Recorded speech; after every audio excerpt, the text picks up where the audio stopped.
Good evening. Good evening. My name is Reverend J.P. Morgan Jr., and we want to thank you all for being here, a part of our town hall. I am the co-chair of the Springfield Black COVID Coalition, and we wanted to do this town hall because there is information that we need in our community in order to make informed decisions in regards to whether or not we are going to take the vaccine. So we want to make sure that you are armed with information. And we have quite a few individuals here, noteworthy individuals who will be coming on and having words. We certainly have some incredible doctors here that are going to talk and be able to take questions. So this is going to be a very exciting evening. I'm very excited. Thank you all for being here, and thank you all for watching. I want to, at this time, ask that our State Representative Bud Williams will have remarks at this time.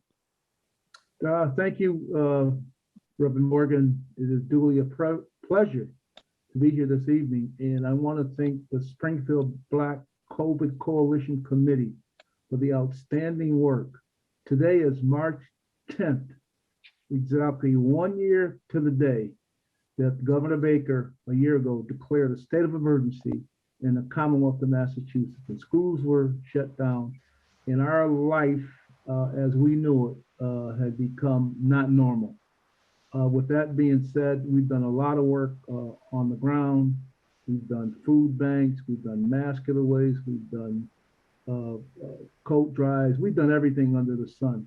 And I want to thank our distinguished commissioner of the city of Springfield, Helen Colton, for the outstanding work that she has done along with Mayor Sarno. And to our guest panelists, Dr. Wilmore from the microbiologist from the University of Massachusetts, and Dr. Latham, who works for the Dana-Farber Institute. And Dr. Latham Denise is a classical high school graduate. Dr. Latham, yeah, we smile when we say Springfield Classical High School graduate, and he knows what I mean.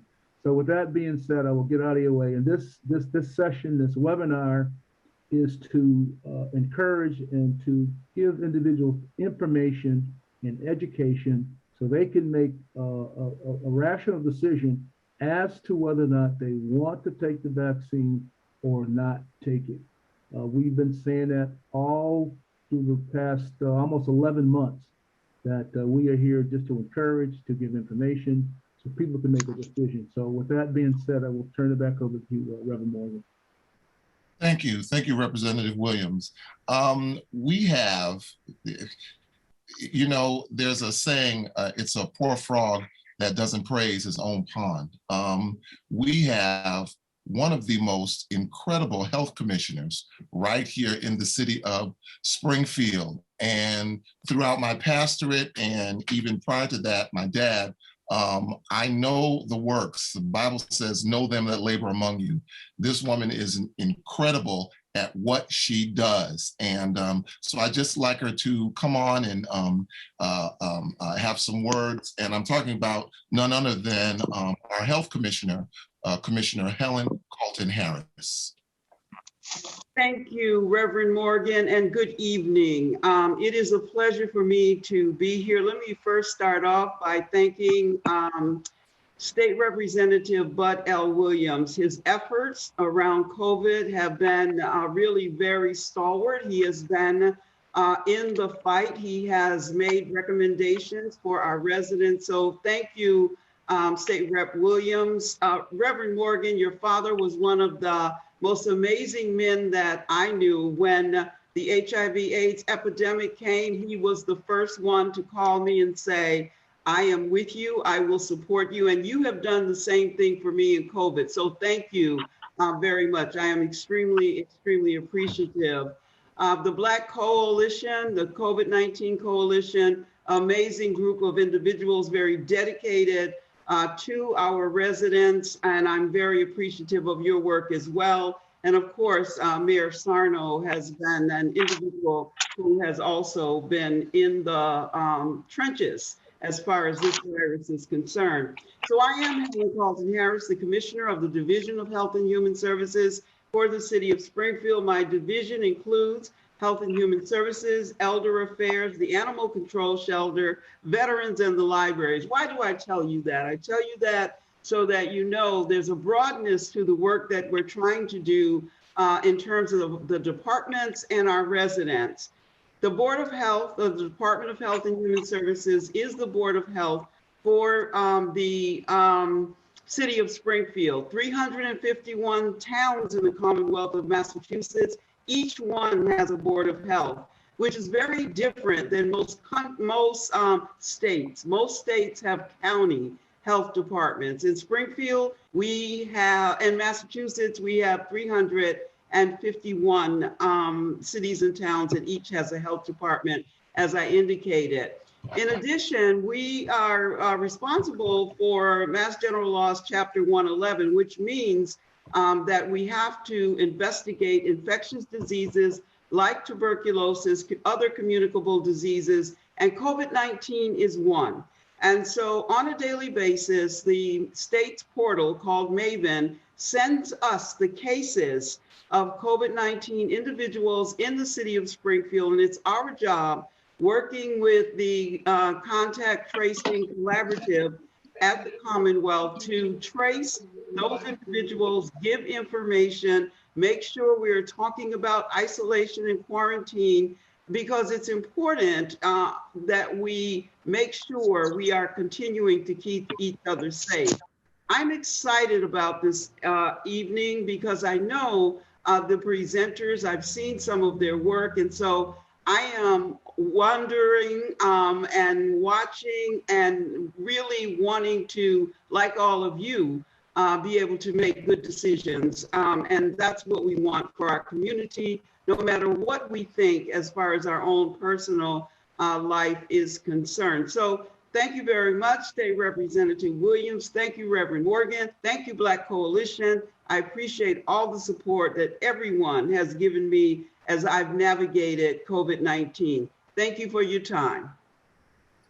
Thank you. Thank you, Commissioner Carlton Harris. I just want to say before I introduce Dr. Wembley that I am so honored to be a part of this coalition. I am certainly grateful for the efforts of State Representative Bud Williams, along with our commissioner and all of the selfless individuals that are involved in the coalition. We are looking to do a great work. We're looking to make sure we catch those things that fall between the cracks.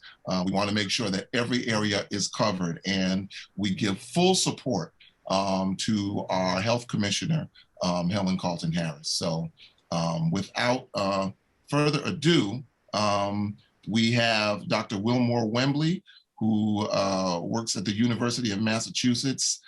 He's a microbiologist. He works with infectious diseases. He gave an outstanding presentation, and we thought that it would be very helpful for him to be able to talk about and give you the truth regarding the coronavirus. Dr. Wembley. Thank you so much, Reverend Morgan. Thank you for the work that you continue to do. Representative Bud Williams, thank you very much for really getting down to the ground and touching base with people and putting the message out there for testing, helping to stand up additional testing throughout this period. Health Commissioner Carlton Harris, thank you for the work that you continue to do. This is not an easy time to be a health commissioner anywhere, but you continue to do remarkable work there as well. I also want to thank MOCA, Lamont Scott and the group there for continuing to do a really great job in spreading this message throughout Springfield. He is the brother who brought me in and asked my opinion and calls me up on the phone and says, hey, I'm thinking about getting that vaccine. What do you think?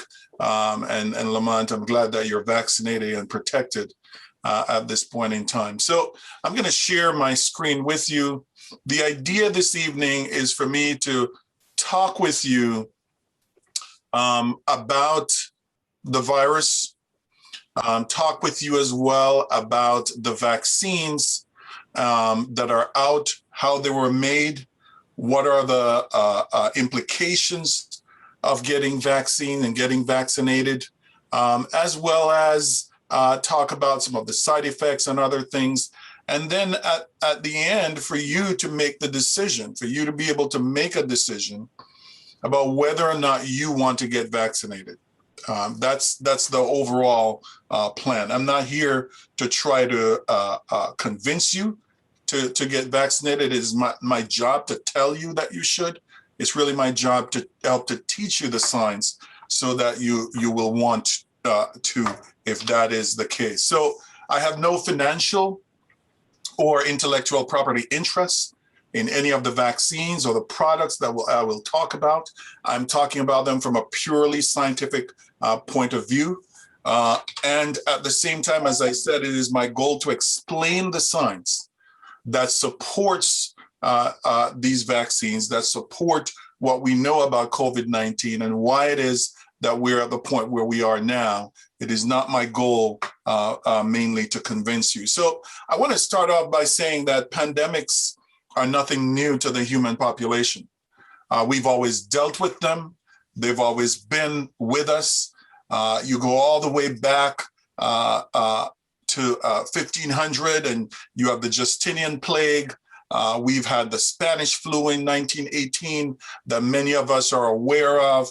Of course, smallpox continued to ravage the human population at various times throughout our history, not to mention measles, and of course, the bubonic plague that we've dealt with over time. So in essence, then, this is nothing new, so to speak, in terms of pandemic. We don't think about it in the same way, but HIV is a continuing pandemic that we've dealt with since the early 1980s.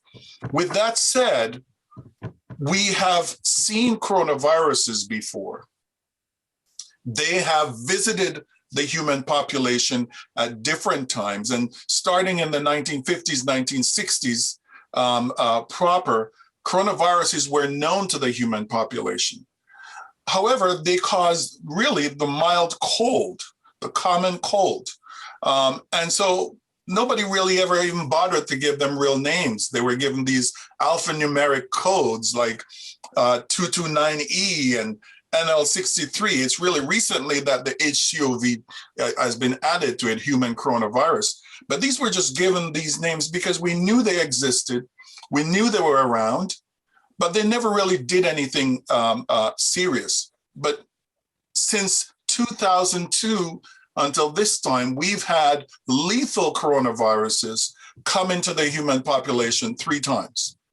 And the first one started with the original SARS outbreak in 2002, 2003, leading to the death of just under 800 people, infected about 8,000 people worldwide. And I mean, I know these numbers sound pretty mild and tame right now, considering what we've been through. But since this was something new, we'd never seen it in the population before, infecting 8,000 people in a short time, that was a big deal. And it had a 10% mortality rate. And then in 2012, we had MERS, the Middle East Respiratory Syndrome coronavirus, that is an ongoing outbreak. We don't see it here because it actually got transmitted from a bat to camels and from camels directly to humans. So it's not jumping from humans to humans just yet, and we hope it doesn't. But essentially, what we've been seeing is that we've been seeing these coronaviruses visiting the human population. And after the 2002, 2003 outbreak, it became clear to scientists all over the world that these were viruses that we needed to keep an eye on. And so they started in earnest to try to study them, how they infect, where are they coming from. The commonality here is that all of these coronaviruses have come from bats. For the original SARS, it jumps from bats into the civet cat, and from the civet cat to humans. Again, for the MERS, from bats into camels. For the current outbreak, it is believed that it probably came from bats into pangolins, and then into humans. But of course, we're just a year in, they're still studying this, and that is something that we'll see. But it's important to remember that they started to study this virus all the way back in 2002, 2003. And there are labs all over the world that were trying to make a vaccine against it, that had tried to do all of these things. Of course, because it just ended, you couldn't really test a vaccine even if you had one. And so we come to this point where you've seen this image over and over of this cartoon showing this coronavirus. And what you're seeing here are actually electron microscopy showing you this virus. And what you see, it has these spikes around it. And it actually where it gets its name. Corona means crown in Latin. And that's where the family get their names from. And so essentially we have the coronavirus disease 19, because we found it in 2019.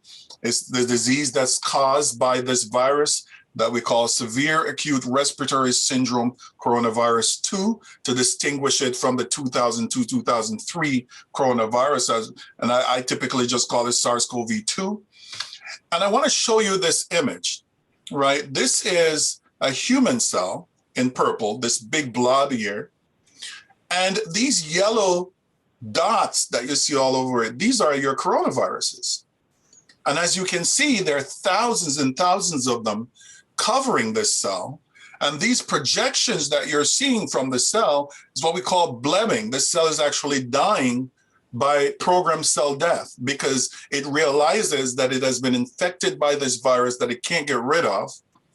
And it is about to die, commit suicide. So hopefully it's saying, I'll take these viruses with me, and some of them won't get a chance to infect new cells.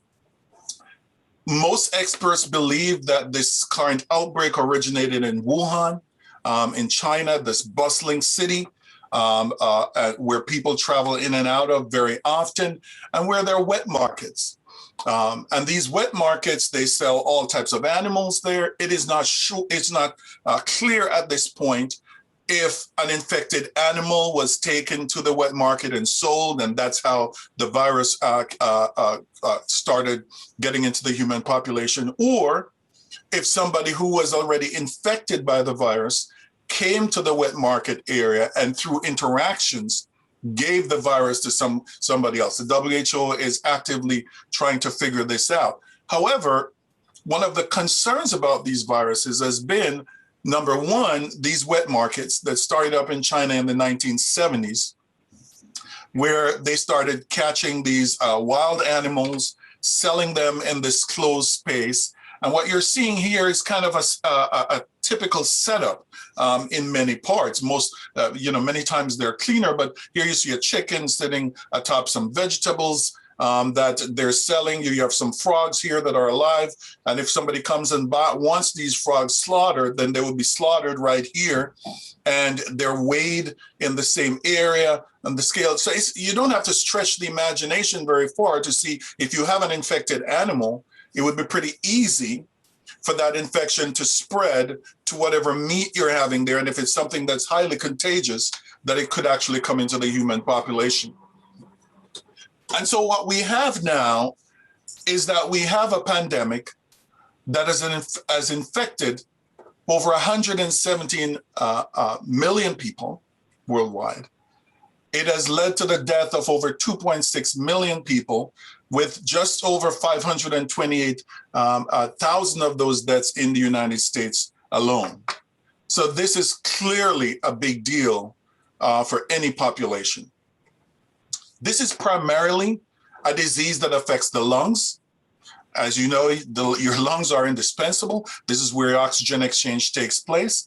And this, what you're seeing here, is actually a depiction of your lung. And when you inhale, air rushes down into your airways, and then they make it down deeper into the lung, into the bronchioles. And from the bronchioles, they go into these alveolar sacs. These are the areas where you have oxygen exchange taking place, right? And these sacs, they literally feel like bubble wrap. They're empty, they're open, and because blood vessels, which are not being shown here, surround them, the oxygen that you inhale gets trapped by the red blood cells on the hemoglobin, and that now circulates in your body and gets taken around your body so you can actually carry out the processes that you need to. When somebody has pneumonia, what happens is that some of the cells that line these sacs start secreting mucus. And they secrete extra mucus, and these sacs now get filled up with mucus. And as a result of that, you can't exchange oxygen easily. And if that gets acute, then you end up in the hospital. And if it gets worse, then you probably end up on a ventilator where they try to force oxygen in because your lungs just can't do that job as readily anymore. And so this is this type of situation that you would have in a severe case of COVID. And essentially, this is what you're looking at. This is a lung that is normal. And here's a lung from a COVID patient. And the thing that you'll see is bilateral. All of these white areas are exactly what I just showed you, those mucus-filled bronchioles. And as a result of that, it becomes very, very challenging for anyone to be able to breathe properly under these circumstances. It should be noted that when people talk about the efficacy of the current vaccines, this is exactly what these vaccines prevent. No matter what you hear about the efficacy, all of the vaccines that we now have are able to prevent this from happening.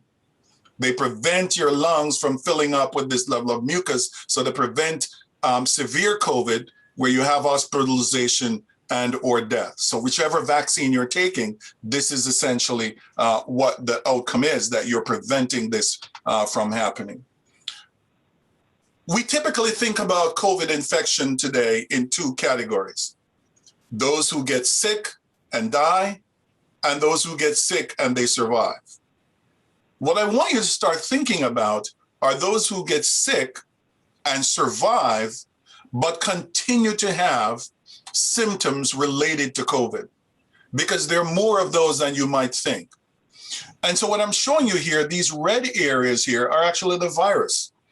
And this is actually at the base of the brain, right in the olfactory mucosa here. Is your olfactory bulb right up there, just above where the nasal passage is.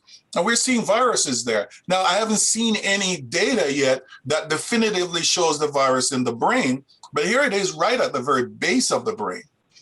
And so it is no wonder that people lose their sense of taste, sense of smell, because the virus is right here in the area that controls that. We're seeing more and more people with conditions like COVID tongue.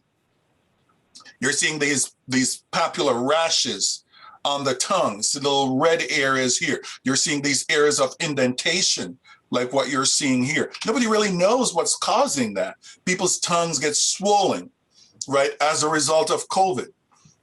Could last a few days or more. And then one of the more severe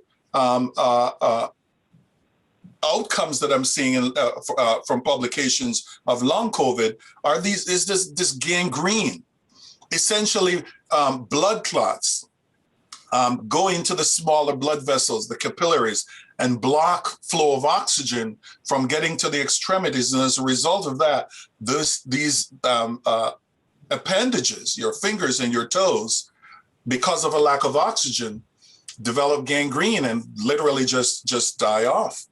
And so what you have is that you have these long COVID symptoms, from muscle aches to headaches to heart palpitations and fatigue. The larger the circle, the more people they're seeing with it. Difficulty breathing, persistent pain and pressure. There are people who have memory problems, dizziness, brain fog, and it goes on and on and on. All of these areas that you're seeing here are related to long COVID. So in other words, you just don't want to get infected with this thing. Whether or not you survive, You might continue to have issues. We don't know how long these issues will last, and we really don't know what the long-term outcome of some of these issues are. What we do know is that people with certain specific underlying conditions are more likely to end up in hospital and then end up dying from COVID. And if you have more than one of these conditions, your probability of ending up in the hospital goes up significantly. And these are hypertension, obesity, diabetes, chronic lung diseases like COPD, and cardiovascular diseases. And so when we look at who has died from COVID in the US, we see that African Americans and Hispanic populations are disproportionately affected. African Americans make up 13% of the US population, but account for 19% of the deaths from COVID. The Hispanic population make up 19%, account for 22% of the deaths that we're seeing from COVID. And so this is a significant issue. So when we look at Alaskan Natives, American Indians and Alaskan Natives, Asian non-Hispanic individuals, and Blacks, what we're seeing is that we're seeing a hospitalization rate and a death rate that is that much higher than what we're seeing in our Caucasian counterpart.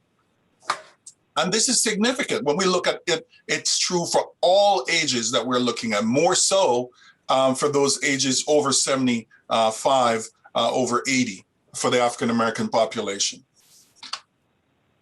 And again, when we look, this is a CDC report in 2019, looking at the population in the US and who has hypertension, who has diabetes, who has obesity. And as you can see, African Americans and Hispanics make up the vast majority of people in the population with these underlying conditions that we know put you at increased risk for this type of COVID liability. When we look at type 1 diabetes, for example, the odds ratio of dying from COVID if you have type 1 diabetes is 3.5. For type 2 diabetes, 2.3. But if you look at people over 70 years old, that gets even more significant, 6.39, 3.72, as opposed to your 3.5 and your 2.0. In other words, the conditions that afflict African Americans the most and Hispanic population the most are the conditions that increase your risk for hospitalization and death. And Sherman James, who came up with the whole theory of John Henryism, has a really interesting take on why this COVID-19 affects African Americans in the way it does. And I'm going to play that for you now. Hold a second for me.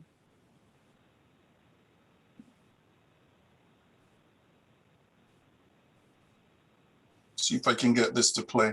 Sometimes happens.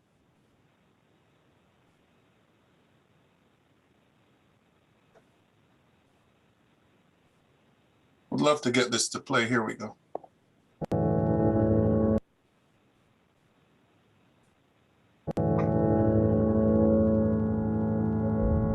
It's the skin you're in that matters. You are consciously aware of being a Black person in America. Your system responds to that. I was not surprised that the pandemic had the disparate effects that it did on African Americans. I am the originator of John Henryism theory, which posits that repeated hierarchical coping over years, over decades, with very difficult life circumstances can really cause damage to the cardiovascular system and then eventually lead to high blood pressure, heart attacks, and strokes. The John Henryism theory takes its name from the legend of John Henry, the steel driving man. Some said he was born in Texas, some said he was born in Maine, but I don't give a damn where that poor boy was born. He was a steel driving man. Lord, now he was a steel driving man. John Henry engaged in an epic battle against a newly invented steam drill, and he beat the machine. But he dropped dead after his victory from complete mental and physical exhaustion. You have today, in 21st century America, so many African Americans who are caught up in a John Henderson situation, who are faced with real adversity, deepening economic hardship, loss of jobs, loss of health insurance, threats to one's sense of personhood, one's sense of dignity. The stress is enormous, and people don't give up. That persistence, working twice as hard, over time can really impair multiple physiological systems. By the time they're in their 20s and 30s and 40s, they're already having things like high blood pressure, diabetes, obesity. Now along comes the pandemic, and they are susceptible because of these underlying conditions, and yet they have to try to make a living. That's the John Henderson situation. It's on display.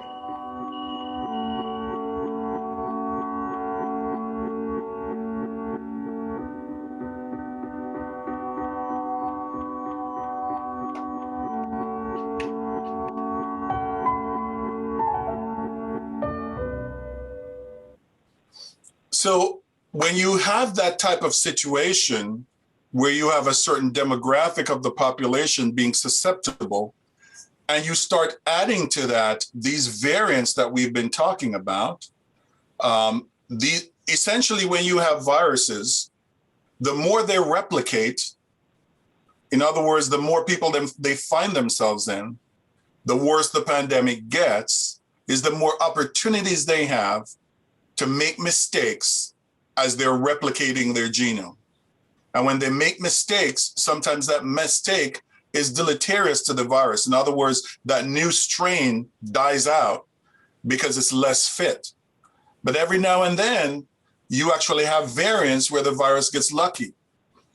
And these variants are better than the previous one, and they become dominant. And so we have variants now that we saw pop up in the UK, in South Africa, in Brazil. And these variants become widespread in many areas where they find themselves.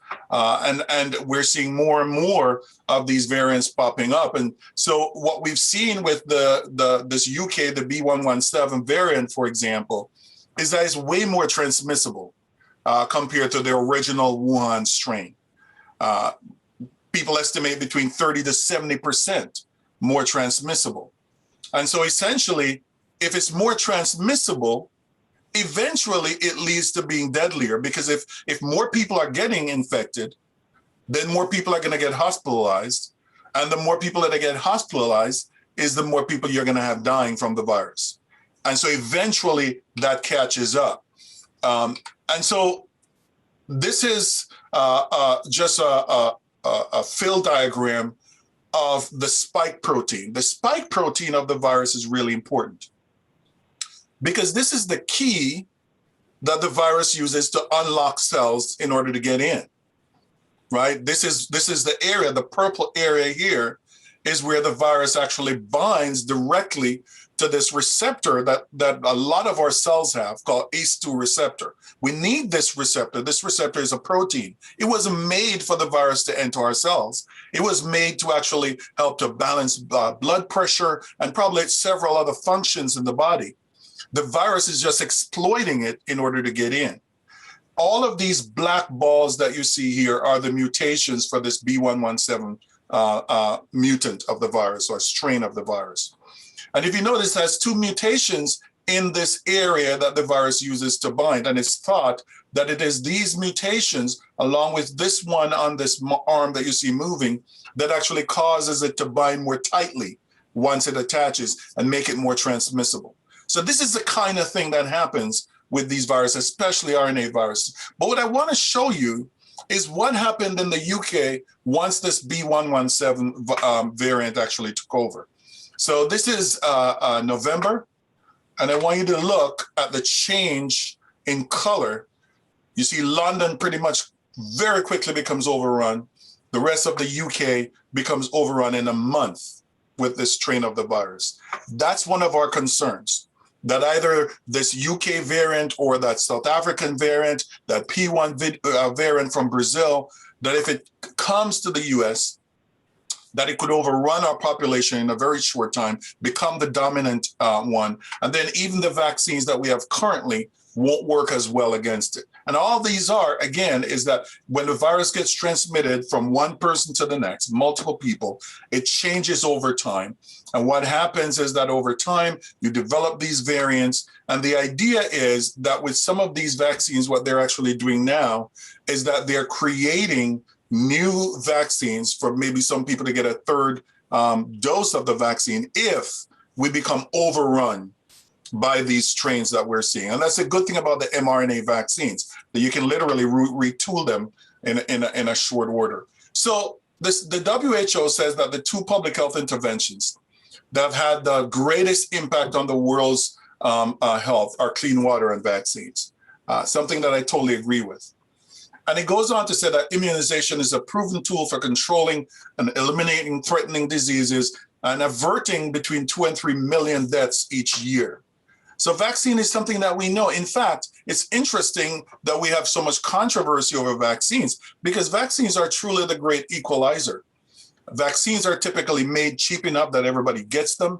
It doesn't matter if you're rich or poor, you're able to get the same vaccine. So the question is, why is it that we need vaccines? Why do vaccines work? Well, when we encounter any microbe for the first time, the body is not aware of it, but almost immediately, one arm of our immune system called the innate immune system jumps into action and starts defending the body against this microbe. However, the innate arm of the immune system has no memory. So if you get the microbe again, it is doing the same thing that it did exactly in the way it did before. And the innate arm of the immune response is actually there to hold down the infection until the adaptive arm of the immune system kicks in. The adaptive arm of the immune system takes about 10 to 14 days to come in. So this is antibody levels. You hear people talking about antibodies. Antibodies are a product of the adaptive arm of the immune system, right? That takes time to come up. It's not that the body doesn't recognize that the virus is there or the microbe is there. It's just that our immune cells take time to replicate. Now, here's the thing. You don't want your adaptive immune system to kick in the moment something comes in every single time. It's like calling in the National Guard every time somebody dials 911, right? You don't need that type of force right away. You have your local police go in, and if there's something else, then SWAT will be called in and stuff like that. So you give the immune system time to figure out what sort of adaptive immune response you want to make. Right? And so the innate part of the immune system is supposed to hold down the fort until the adaptive system comes in, and the adaptive system will kick in proportionate to the threat. It takes 10 to 14 days for that to happen. However, when you have a virus that is as deadly as COVID-19 and something that can replicate this rapidly, you saw how many viral particles you had on one cell. Between 7 to 72 hours, that is happening, right? While the immune system is taking its time to divide a cell at a time, because you certainly want to have checks on cell division. And so essentially, what vaccines do is that you prime the immune system. You get a part of the virus, or you kill the virus, or you get parts of it delivered by some way, and you trick the immune system into making it think that it's being attacked by the microbe. And when that happens, it will build that primary immune response. And for those vaccines that have a second shot, it's tantamount to this second exposure. For the J&J vaccine, this would be one shot, and then that second exposure will be if you actually get the virus. But look at what happens in the second shot. When you get the virus, the antigen or the foreign substance the second time, not only do you have a much quicker response, what took 10 to 14 days is now taking a day or two, but the level of response is significantly magnified, right? This is essentially why you need an adaptive immune response, because what you're having here is not that you're just having these Y-shaped proteins that are able to neutralize, but you're actually having memory cells that remembers the thing from before, because the immune system puts that microbe in its database, and now it's able to respond in a rapid response manner so that you're protected. And that is why people who get vaccinated don't end up in the hospital. Why? Because now the immune system knows, oh, I've seen you before. You're not supposed to be here. And it builds that response. So it doesn't matter how strong your immune system is. It doesn't matter how healthy you are. You cannot get rid of this primary response. This primary response is going to take its time to happen. And so getting the vaccine is the only way you cut out this delayed primary response of the adaptive immune response. And I hope you're getting that. And that is the basis for a vaccine. So I like to show this image. I show it when I teach my class, and I show it here. These two young boys, 13 years old, got exposed to smallpox on the same day from the same source. The only difference was that this boy here on the right got vaccinated, his friend did not. And you see the difference that that makes in terms of pathology. With vaccines, though, it's very different from you getting penicillin or some other antibiotic for an infection that you have. The reason for that is that when you get an antibiotic, it treats you and you only. And you're fine after if it works. With a vaccine, you getting a vaccine actually helps your neighbor, because not everybody can get a vaccine. So what we're looking for is what is called herd immunity. And you've probably heard this on the news a lot, especially as we've ramped up vaccination. So here's the situation. These gray people here are unvaccinated. Your blue people are vaccinated. And your orange person is the infected one. And so here you have a situation where you have very few people who are vaccinated. And as a result of this, this infectious person is able to infect several other people because it can easily be transmitted between them. Now, if you vaccinate the vast majority of the people, about 80% here, then this infectious person has very few people to transmit the disease to, who can then transmit it to new people, right? Because when a person gets the infection who is vaccinated, they're able to control it. So you're not having it being transmitted overall. That is what we're going for with this. And when we reach to a level of herd immunity, then over time, we're able to maybe get back to some level of normalcy, because essentially what that will mean is that if you ever get exposed to the coronavirus after having gotten vaccinated, the antibodies that you've built that we talked about will bind to that spike protein that the virus uses to attach to the ACE2 receptors and prevent it from binding to the ACE2 receptors, essentially neutralizing it. So that's what we mean. We talk about neutralizing antibodies. And if you notice, even though this is public TV, I'm teaching you just the way I would teach my class. I want you to understand the science, because if you understand it, you will even dispel your own myths about this stuff. And that's what I'm going for. So at this point in time, there are several vaccines that are in clinical trials. In other words, they're already in humans. 42 vaccines are being tested in phase 1, which means that they're just testing for safety. Another 30 in phase 2, which means that they're testing for safety and efficacy. Does it work? And another 21, in phase 3, which means that this is the final stage where they're actually doing this double-blind case control study where they're giving half of the people a placebo, in other words, not the vaccine, and another half the vaccine. The good thing about this is that it's double-blind, which means that neither the person injecting nor the person getting it know which arm of the study they're in. So there's no bias. And then they set in place specific prompts to say, okay, when there is 100 people who have been infected through this study, let's pull the data and look and see who they are. right? And so that's how these phase 3 trials work, and because they have an overseeing board. And so what we have now, there are 6 vaccines that have been authorized in some form or another in different parts of the world. 6 of them have been approved. Another 4 vaccines have been abandoned for various reasons. But essentially, these are what we have. In the United States, we have the Pfizer, the Moderna, and now we have the Johnson & Johnson vaccines that have been approved. In the UK, they have the Oxford AstraZeneca vaccine. Russia has the Sputnik 5 vaccine, and several vaccines that have been stood up in China and India that they are producing right now. Cuba has a vaccine in phase 2 trial. So there are lots of these around, but they work in different ways. So the Pfizer and the Moderna vaccines were built on different platforms from the rest. And so I'm going to talk a little bit about that and how that comes about. But in order for me to explain this mRNA vaccine technology to you, let me take you back to high school biology. So this is a cartoon of a cell, okay?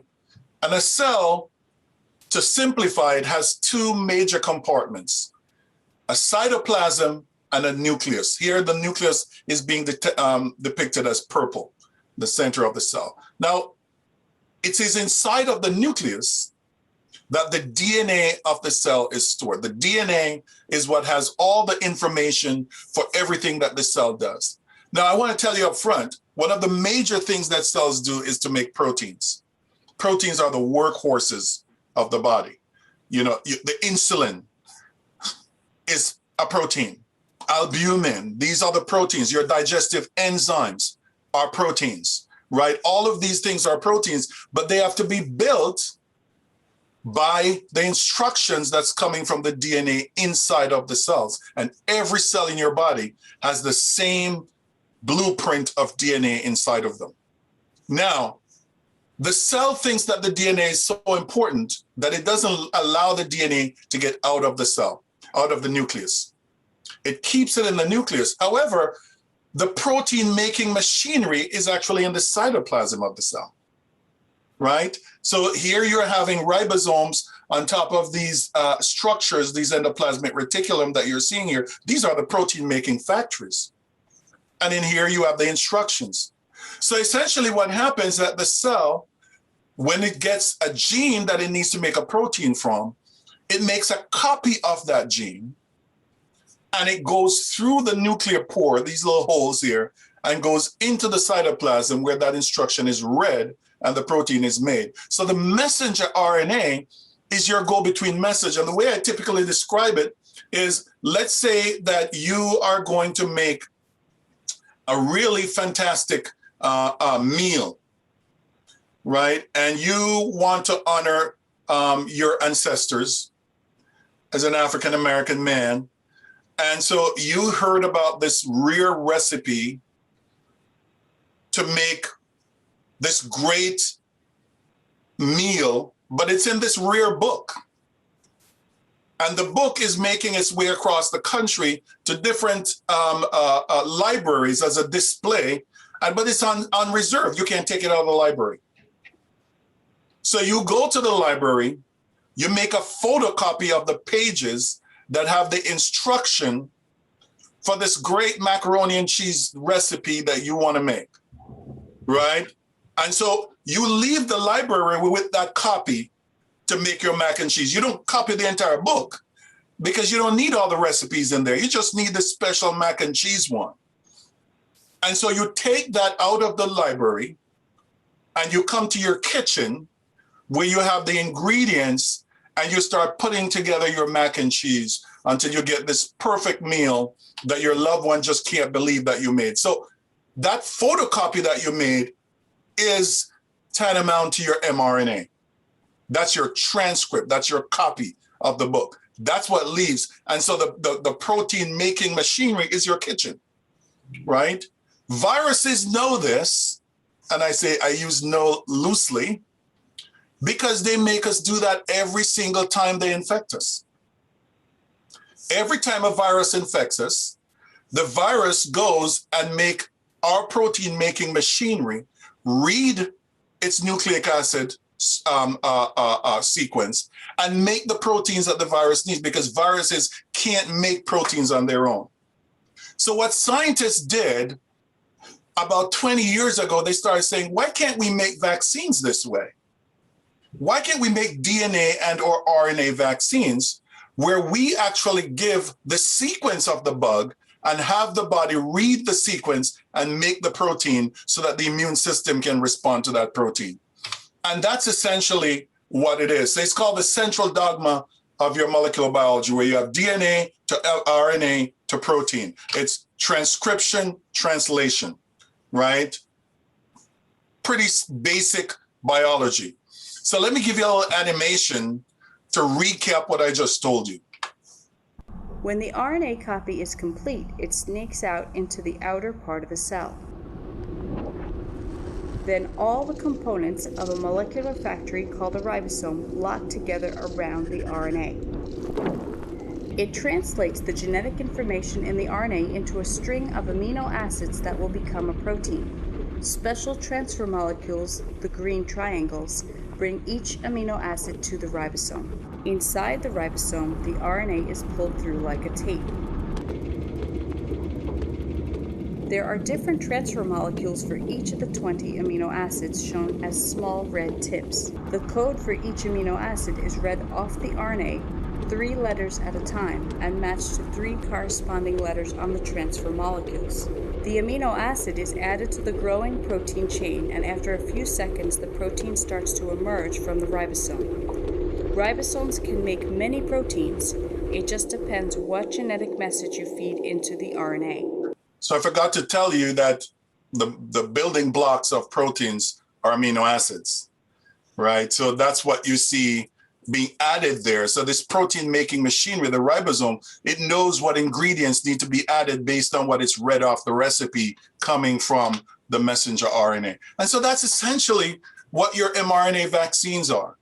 So the moment that China realized what virus was infected, they sequenced it and they published the sequence. And within days of the sequence being published, Moderna and BioNTech had already jumped on it and decided we're going to make a vaccine out of this. And the reason why they're able to do that is that they were already making vaccines and other products using this mRNA technology. So this didn't come about when COVID-19 came in. They were already in the process of developing this technology. So let's say that this little region here that's colored orange is the gene for the spike protein, right? They got that, made a DNA template out of that. And then from that, they were able to make copies of messenger RNA, which they encapsulated in lipid, because their research over the past 2 decades had shown them that if you just put in the mRNA by itself, it gets degraded by the body and never gets to the place where it actually makes codes for the protein. So when you put it in this oily droplet, it gets protected, it gets in, it gets picked up by your cells, and pretty much almost any cell that picks it up that has this protein making machinery is able to make the protein. So it makes just the spike protein, not the virus, because the code that is in it is only for the spike protein. The spike protein, again, remember, is the key that the virus uses to unlock their cells to get in. And so it makes that spike protein, cells start displaying and releasing it, and then the immune system, your antigen presenting cells and other types of cells in the immune system, sees it, processes it, and makes antibodies and memory cells from the B cells against this. And that is essentially what the vaccine is. So here is a little video animation. mRNA technology has never been used before in an approved vaccine, but scientists are using it now to combat COVID-19. mRNA, or messenger ribonucleic acid, are snippets of genetic code that tell cells to build proteins. mRNA vaccines take advantage of that protein-building process to trigger an immune response and build immunity to SARS-CoV-2, the virus that causes COVID-19. Instead of using a small dose of live or dead virus like some other vaccines, mRNA vaccines use a tiny piece of the virus's own genetic material. Here's how it works. This is the virus. These are called spike proteins. Scientists have isolated the genetic code for those proteins, a set of instructions that are put into the vaccine so your body knows how to make them. Your immune system won't make an actual virus particle, but it will make copies of the angry red spike protein. In other words, no gray ball, but an angry red spike. Once vaccinated, your body starts making those spike proteins so your immune system will develop antibodies to fight the real thing, SARS-CoV-2, the virus that causes COVID-19. The Pfizer and Moderna vaccines that are created for COVID-19 will be the first licensed mRNA vaccines ever. Okay, so that's the idea.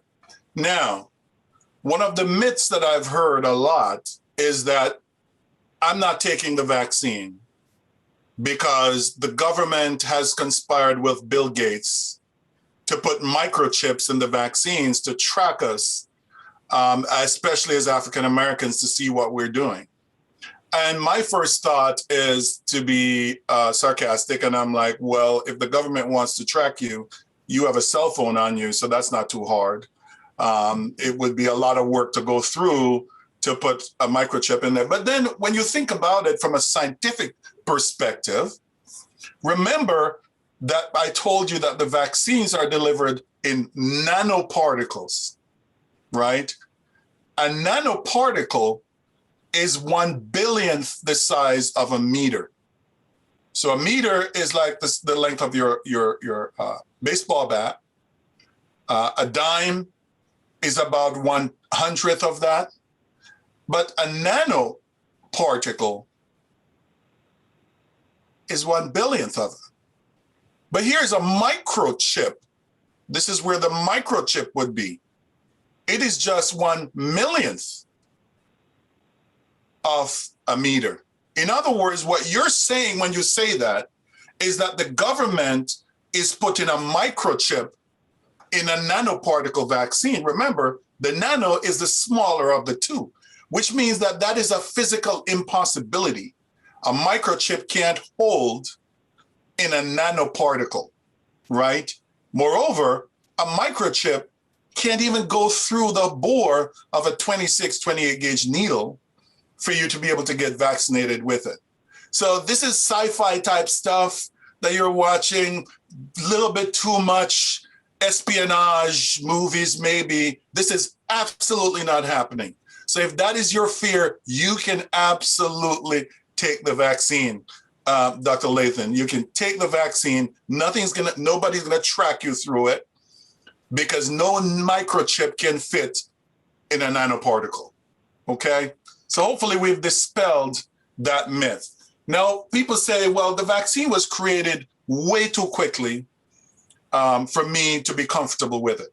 And the truth is, it was really, really fast that these mRNA vaccines were created. But you have to understand that one of the reasons why traditional vaccines took the time that they took, 60% of that is just bureaucratic red tape.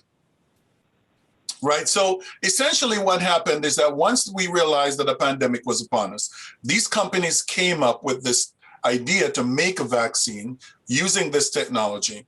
And once they realized that the animal models, so people say, oh, they didn't do any animal models, but they did. They did mouse models. In fact, it was not hard to do the mouse models because they were already doing this at the NIH. The NIH was already collaborating with Moderna. So Dr. Kizzy Corbett, an African-American woman who works at the NIH, this was her job, developing a coronavirus vaccine against the original SARS and MERS. They had already worked out what the spike protein sequence was and all of that stuff. So all they had to do was to collaborate with Moderna, and Moderna sent them the mRNA template. They threw it into their system, into a mouse model, and you can go. There's a Nature paper published on this, right, where they got this working. Then they were able to go into phase 1 to check for safety. In the phase 1 trial, they had 45 people in the trial, 15 of them getting different doses for a dose escalation study. They came out of that knowing that they were going to use the 100 microgram dose as the vaccinate. So they overlapped phase 1 and phase 2. In other words, before the phase 1 trial was completely done, they started phase 2 because they established safety. And when they went into the phase 2, now they have hundreds of people, they realized, hey, this is actually generating antibodies. It is being protective. Cut the red tape, get authorization from the FDA to go into phase 3. So phase 2 and phase 3 overlapped, right? And as they overlap with the phase 3, because we're having a raging pandemic, these phases are going very quickly because you don't have to wait up for people to be infected. People are going out, not wearing masks, not social distancing, and they're getting infected. So the more people are getting infected is the quicker you get an endpoint to these studies, because essentially you have to wait for people to become infected for you to determine if they had the vaccine or not and how they fared. And so they overlap these phase 3. And the next thing that happened is that a lot of these vaccines, including the Moderna and Pfizer, got bankrolled by the federal government, either through ordering or giving them money, ordering doses or giving them money. So the moment they started phase 3, they started manufacturing the vaccine, right? So manufacturing was, in a regular situation, no company would do that. Your investors would kill you if you decided that you were going to manufacture a vaccine before you got FDA approval. In this case, Moderna and Pfizer looked and said, government money, let us spend it. If it doesn't work out, we just throw those doses away, right? That was the thinking going into this. So those are the major things, that the technology was already there.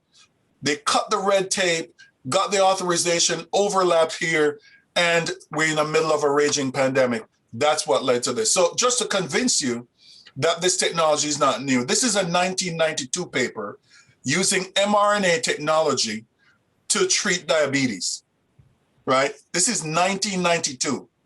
So this is not a new technology after all. Dr. Catalin Carrico from UPenn staked her career on this technology. It turns out that she didn't get tenured because people thought it was crazy. Now she's one of the directors at BioNTech who actually made the Pfizer vaccine, right? That's how these things play out in science. More papers. This is a 2017 publication. This is a phase 1 clinical trial for a vaccine using the same technology, rabies vaccine. You see that? Here's a publication date, 2017. Coronavirus was not even around there for this current SARS. This is for the influenza virus vaccine, phase 1. In other words, it's in humans. They were already testing phase 1 in humans, right? Testing for safety. Again, another mRNA vaccine for Zika virus, very contagious virus that has ravished the Caribbean and other places in Asia. All right, another vaccine, phase 1, cytomegalovirus vaccine. That's 2020, early 2020. Here's a 2018 paper talking about mRNA vaccines as a new era in vaccinology. In other words, this is not a new technology by any means. This is something we've known about. However, I don't want to miss the point here as to why there is so much vaccine hesitancy in the African-American population. Because as an African-American person, you would have heard about the Tuskegee syphilis study. And this is not the Tuskegee study. The Tuskegee study was a study of airmen, whether or not African-Americans could actually fly planes. This is different. The Tuskegee syphilis study is a 40-year human experiment that was run not by some little person in the corner somewhere, but by the federal government through the Department of Health and Human Services, essentially, on men in Macon County in Alabama. And even after antibiotics became available to treat syphilis, they actively prevented these men from getting the antibiotics. And under the guise, they got these guys into the study under the guise that they would get health care for their family. Never told them that they were a part of this congenital syphilis experimentation. So that's not an easy thing to get out of your mind, that the government would do this. The father of modern gynecology, J. Marion Sims, has been lauded and awarded for the breakthroughs that he's made in gynecological procedures. However, he tested these procedures on African-American slave women without anesthesia. Right? People read these things, they know them.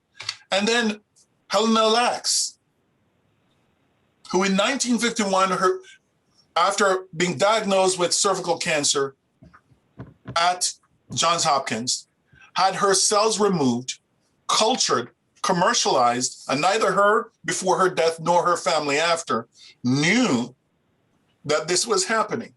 So people over and over have seen this exploitation of individuals in the African-American race and really don't trust the government, especially when they came and said, hey, the African-American population is most affected by COVID, let's vaccinate them first. People are like, oh, hold up. You're not making me into a guinea pig. But I'm here to tell you that these vaccines have been fully tested. What is in these mRNA vaccines, all they have in there are mRNA, lipids, that nanoparticle, salts, and a little bit of sugar. Right? That's all that's in there. They don't even have preservatives in them. That's all that's in these vaccines. For the Moderna and the Pfizer vaccine, that's all that's in them.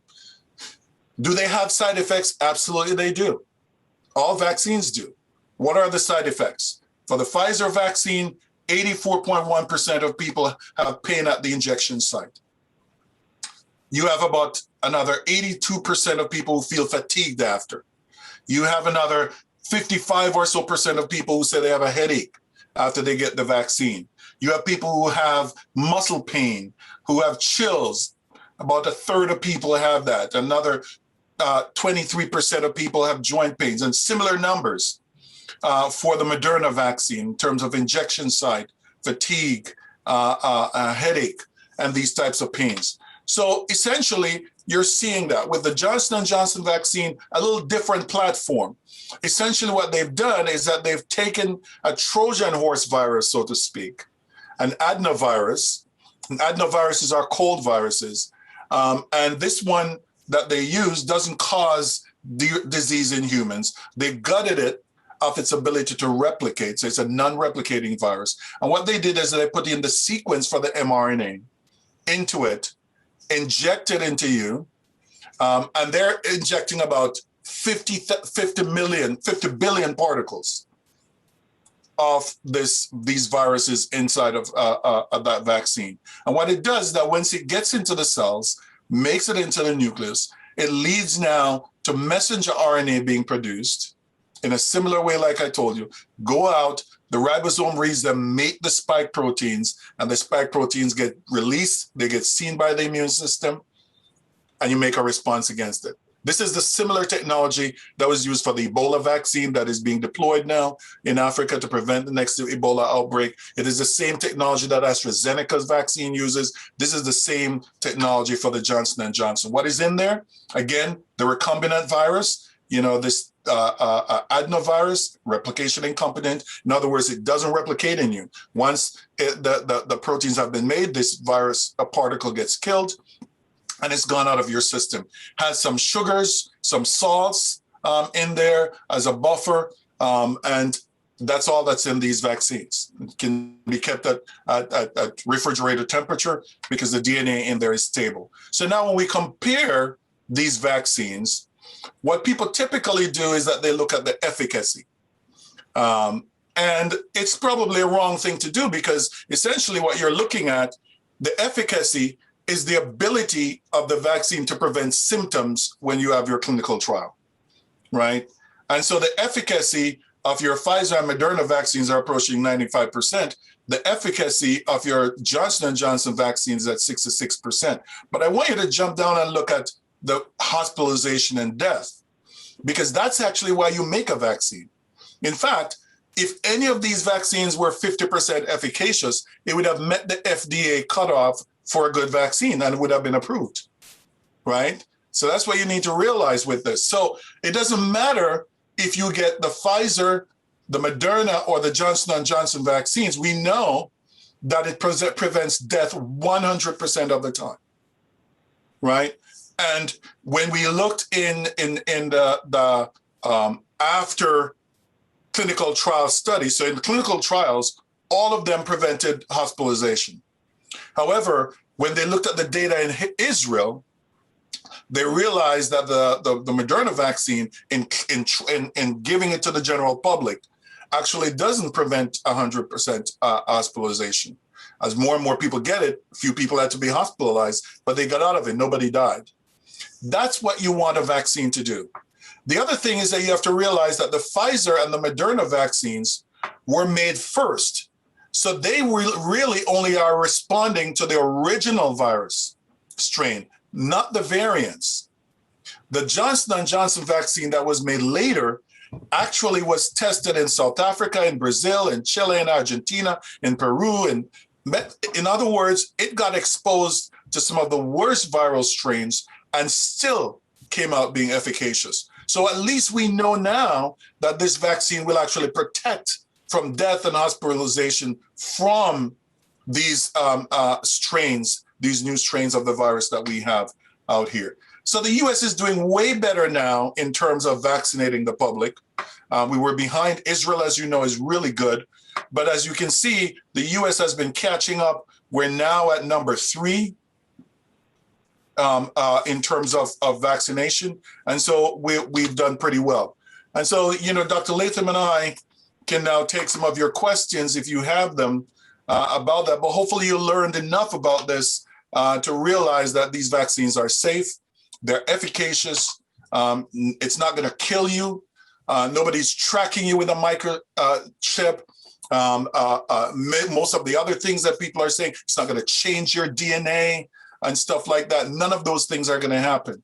And so if you have other questions, we're more than happy to answer them at this time. Dr. Wilmore. Yes, Representative Williams. Yeah, can we just hear from Dr. Latham? Sure. Real quick. I know he had clients that he logged on late. Sure. Springfield's fine, so we gotta give him something to say.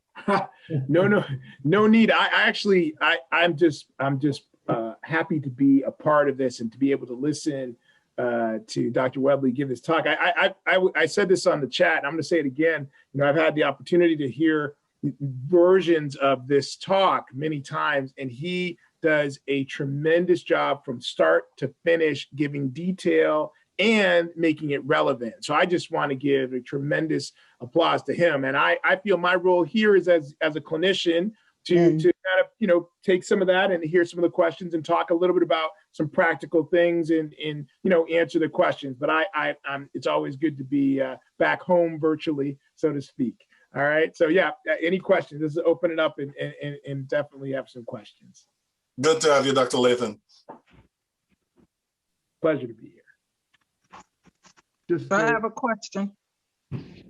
I actually absorbed quite a bit, so I thought that I did until after the presentation.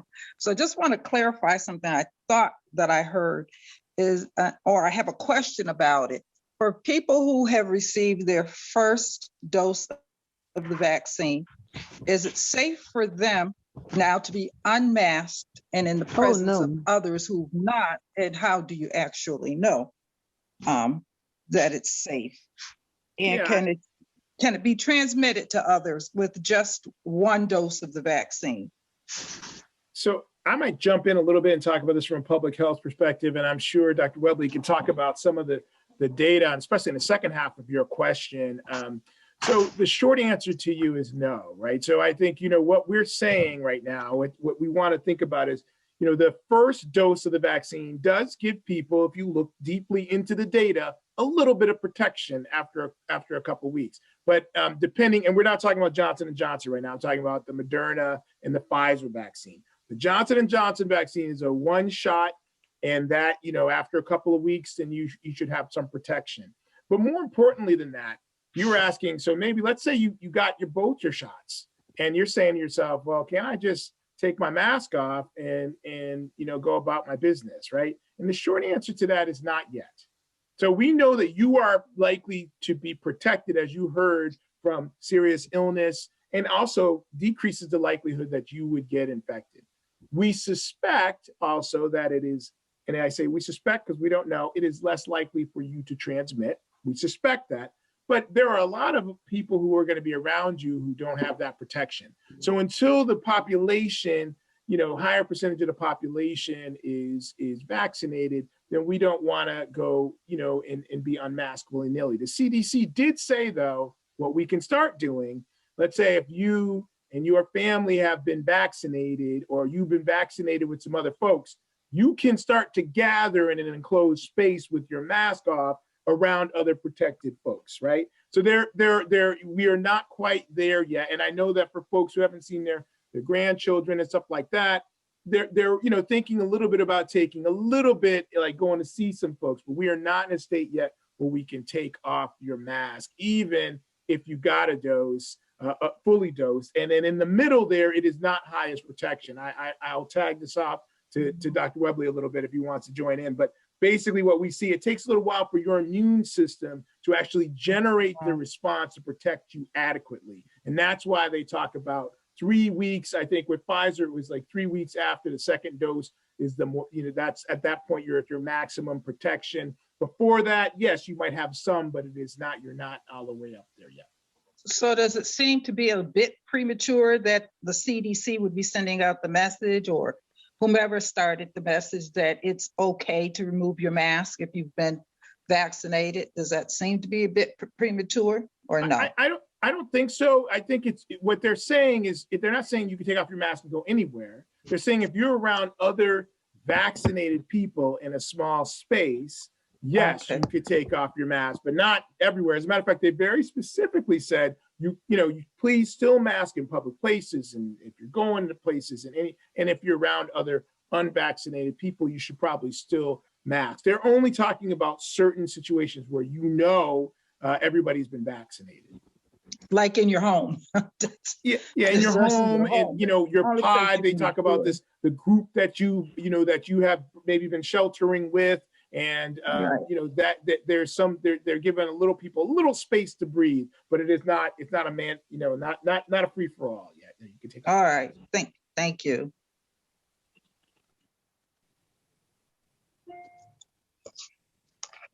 So I have another question. No one else has a question right now. It's about the transmission of this. Is it possible that the virus might linger in the air inside of say an apartment building or someone's home, but people seem to be masked up? Is it possible that the virus lingers and that it is infiltrated through a mask or person that's masked? Do you think they could contract the virus? If everybody's masked, then, viruses don't travel by themselves in the air. They travel in tiny droplets, right? Aerosol droplets that it's hard for you to see, but they're out there. If you ever go outside and start running when it's cold and you see that kind of mist coming from you, those are droplets that are coming from you as you breathe and talk. Those are the types of things that transmit the virus. So the mass should trap those, and even if they escape, they should not go very far. They should drop to the ground pretty quickly overall. So if you're inside and you're masked, and everybody's masked, and you're not in a very crowded situation where people keep taking off their masks, you should be fine. Can the virus linger? Yeah, in the smaller droplets, and the micro droplets, those actually have a longer hang time and sit around for a longer time. But of course, those smaller droplets have less numbers of viral particles in them. So again, if you're masking, you have the potential to actually mitigate that you could be in pretty close contact with somebody, even if it's not 6 feet apart. And if both of you are wearing masks that fit properly, you should be protected. But if you're in a situation where you can open your window, that's always best. And if you can congregate outside instead of inside, that is still best. Even now where people are starting to be vaccinated, we just don't have enough people who are vaccinated yet that you can ditch your mask. And, unless you're hanging out with somebody else who is vaccinated. CDC says that if you're hanging out with one other household that is low risk, that you can take your mask off if you've been vaccinated with both doses and 2 weeks have passed, right? But if you're going now with multiple households gathering, you should keep your mask on. If you're traveling, if you're going out to the supermarket or in any crowded areas, even though you've gotten both doses, you should still keep your mask on. Mask on, right. Mhm. Thank you. Mhm. That makes sense. Right. Just in terms of if some people have said if they've taken the first shot of Pfizer or Moderna, can they then take the Johnson and Johnson? Or do you have to be consistent, take the first and second dose and not the Johnson and Johnson? Can you speak to that? Yeah, you're not supposed to mix and match them. So if you, it should be scheduled so that if you have your Pfizer, then the first dose, then they should be scheduling you for the second dose. Now I know that the British, the UK did some different things. And I would say that, but what we know in the US and where we've been going is you should, if you started with Moderna, your second dose should be Moderna. You started with Pfizer, your second dose should be Pfizer, and you shouldn't be mixing and matching the two. Johnson & Johnson only requires one shot. So if you got your first dose of Moderna, there should be a schedule for you to get your second dose coming up, and you shouldn't be switching to the other one. Yeah, the UK, they're running some trials right now to see if they can do the mix and match, but not even, those are not even finished yet. So I agree completely with Dr. Lathan. You should stick with whatever one. And the good news is that they're setting up your second dose when you get your first. Hi, Dr. Weebly. I have a question. Is it okay for, I think this was alluded to earlier, but if you get a Johnson & Johnson shot, like a vaccine, would it be okay to go on and get like a Pfizer shot later? Not in terms of like trying to schedule shot after shot, but more like, I have this vaccine. Is it okay for me to also get another vaccine on top of that? No, especially not at this time when the vaccine doses are a little bit scarce. And there's no clinical trial that indicate that that is something that should be done. In fact, the data has shown that the Johnson & Johnson one shot is really good. So you don't need an additional protection. Again, as I explained in the slides, we kind of got a little bit spoiled because we started thinking about efficacy and we're trying to compare vaccines, which you can't do. You'd have to run a head-to-head trial with the two vaccines in order to compare them. What we're doing now is that we're comparing apples and oranges. The fact is that the Johnson & Johnson vaccine is doing exactly what it's supposed to do. And I know that they're looking now at seeing what level of protection they would get from a second Johnson & Johnson shot, right? And I think they probably are only doing it because people have gotten spoiled with this efficacy stuff from this 95% thing. I mean, think about all the vaccines that you have out there. The vast majority of vaccines don't have any efficacy, anything close to this 95% that we're seeing with these mRNA vaccines. But you bring up a good point because, with this new mRNA platform giving us better efficacy and possibly better protection, it's very likely that new vaccines are going to be shunted to that platform, that people are making new vaccines now. Funding agencies might say, hey, why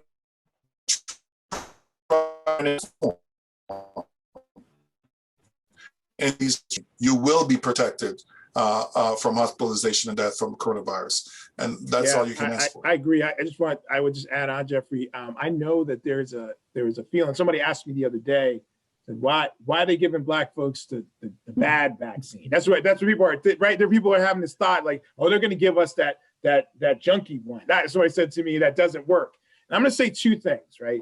First of all, as you heard from that great talk, that's not what's happening at all, right? That is not what's happening at all. We need every vaccine that's available. And as you heard, this vaccine, the Johnson & Johnson, is actually, had been tested against tougher competition. It's like going up against the playoffs against a bad team and running up the score. And then this other team is going against higher competition, and we're saying, oh, they're not as good. When we all know, well, they didn't play the same. So, and the other thing is the structure of having 2 shots.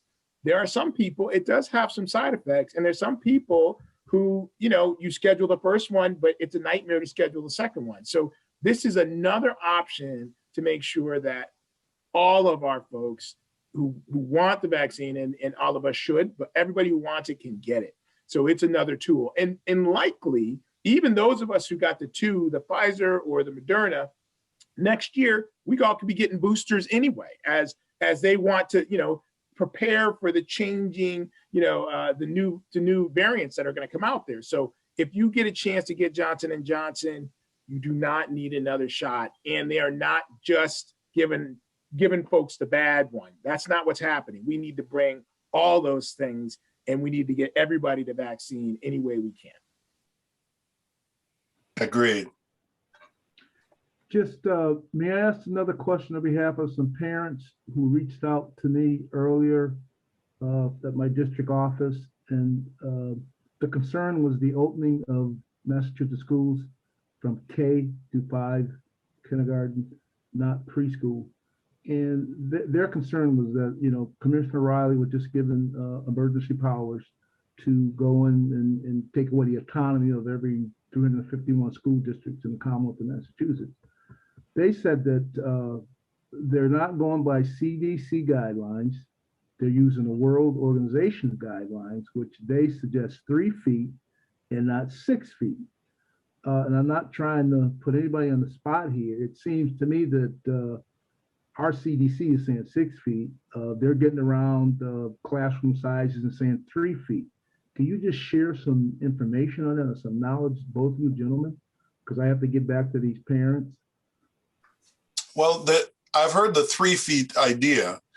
The fact is that the data shows that 6 feet is actually your safe zone. In fact, if you actually have somebody who's coughing or speaking loudly, 6 feet is not even adequate for you to prevent those droplets. However, if you're wearing masks, if everybody is wearing masks, 6 feet is safe. But that is the challenge, right? Schools go up against this space issue where if you're really going to social distance, you need additional space. You can't really have classrooms with the same number of children. And the question is, what do you do with the other children? Now, the Rhode Island school system never really closed, right? They kept open after the initial shutdown in spring. They opened up in the fall, and they've kept going, and they haven't had major issues because the kids wear masks, and they've figured out how to do a good hybrid system and have their 6 feet apart in their classrooms. So with the younger kids, there's an added dimension because the data shows that younger children, while they can become infected, it's way harder to infect them because the ACE2 receptor that the virus binds to are in low numbers until you reach puberty, right? Once you reach puberty, then the number of ACE2 receptors expand on your cells exponentially. In fact, a recent genome-wide data set shows that the place in the body that has the most ACE2 receptors is actually in the testes, closer to where you have testosterone. And so it's clearly has some hormone-driven upregulation. So the idea is that kids are less likely to become infected with this virus, although they can be. And if you protect your teachers, which Massachusetts is finally doing, giving the teachers some vaccines and protecting them, then the probability of having transmission, especially in your K through 5 age range, is very low. I completely agree. And it's tricky, as Representative Williams knows, because there's a lot of interest here. And I think, but what we do know is looking at some of the data and really looking at the data is that, just as you heard from Dr. Wembley, it is actually, schools have done much better than we thought. And it turns out, because probably part of this is because children don't get, they don't get sick. If they do get it, it's hard for them to get it. And also if people are masked, right? And where you can't get 6 feet, if there's a partition, there are different ways that you could do this. And ventilation is nothing. The Japanese, they got this quick. They immediately went through their ventilation system. They kept their schools going when they did this. There are ways that you can do this. And I think our school systems are trying, and everybody has to make an individual decision on safety. It is what I would say, the older kids, getting a 17, 18-year-old to wear their mask when they're out with their friends. Because the truth is, community spread is how this is all happening mostly, right? This is happening with us going to dinner with our friends or people, and that's probably where some of the risk is. But I agree, once the teachers are also vaccinated, I think, even though it seems concerning, it looks like the data shows that schools for the most part have been safe, and we protect our teachers. And I think we will be able to because some kids cannot do distant learning, and there's some stuff that's being lost there. That's a separate issue. Yeah, I agree with Dr. Lathan with the ventilation there. That's a really important aspect of this. Moving that air out of that room multiple times per hour is really vital, because even if you have 1 or 2 people infected in there, if you're exchanging that air often enough, you don't get a buildup of enough viruses that if people are wearing masks, they'll get infected. So, and that is a challenge when you have schools like in the Springfield School District that are so old, where they don't have a good ventilation system. There needs to be really good backup systems for air exchange before that will ultimately be safe. But again, with the added layers of vaccinating our teachers, of having the distancing and wearing masks and increasing the ventilation, that should be a system that would protect you. I have. Would you? Oh, Morgan, go ahead.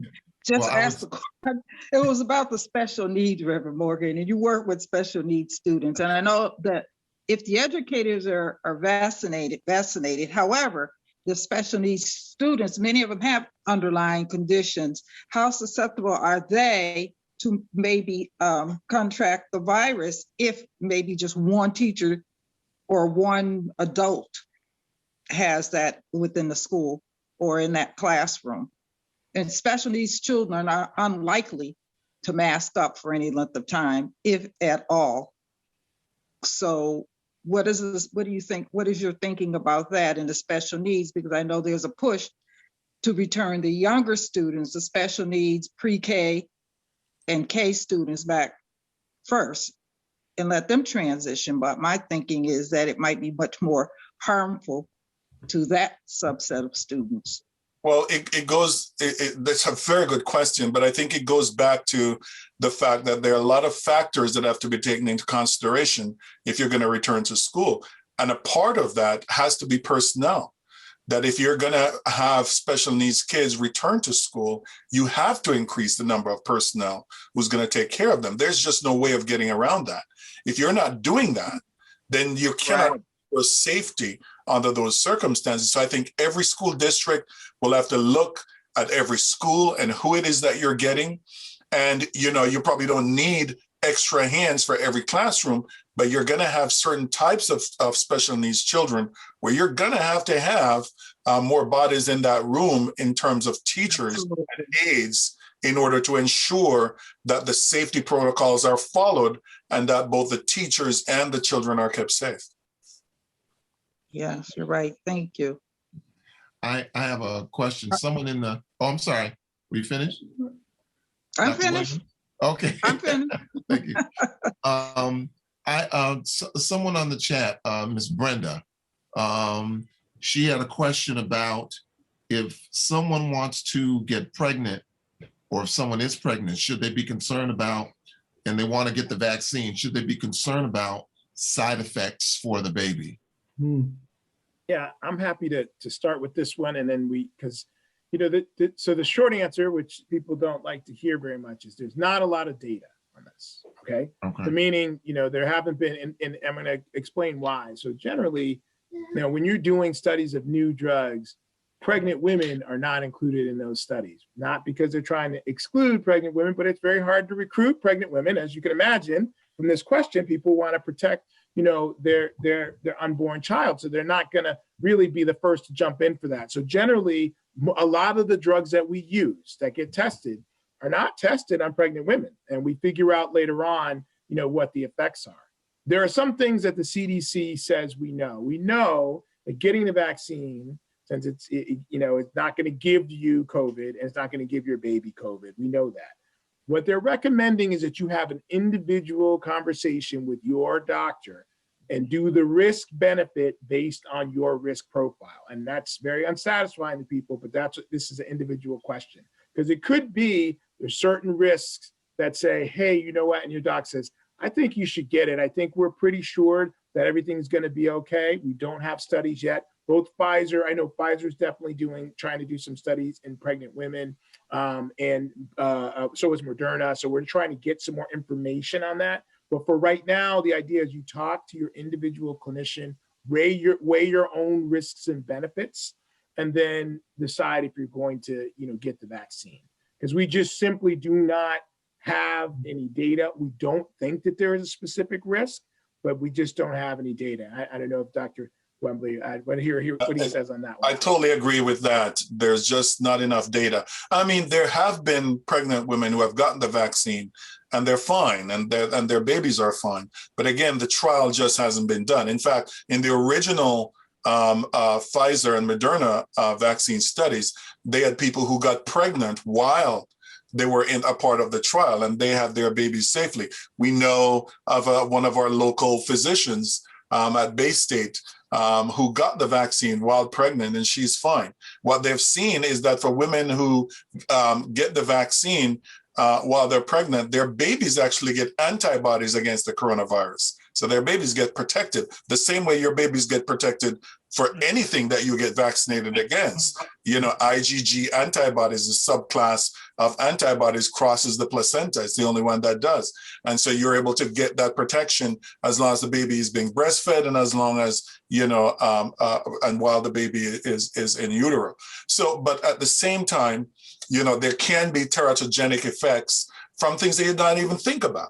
And so, you want to make sure that those trials have been done before you can wholesale say, women who are pregnant can get the vaccine. Thank you. That's good. Thank you.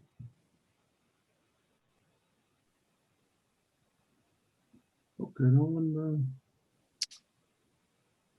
Is anybody monitoring the online platforms for questions?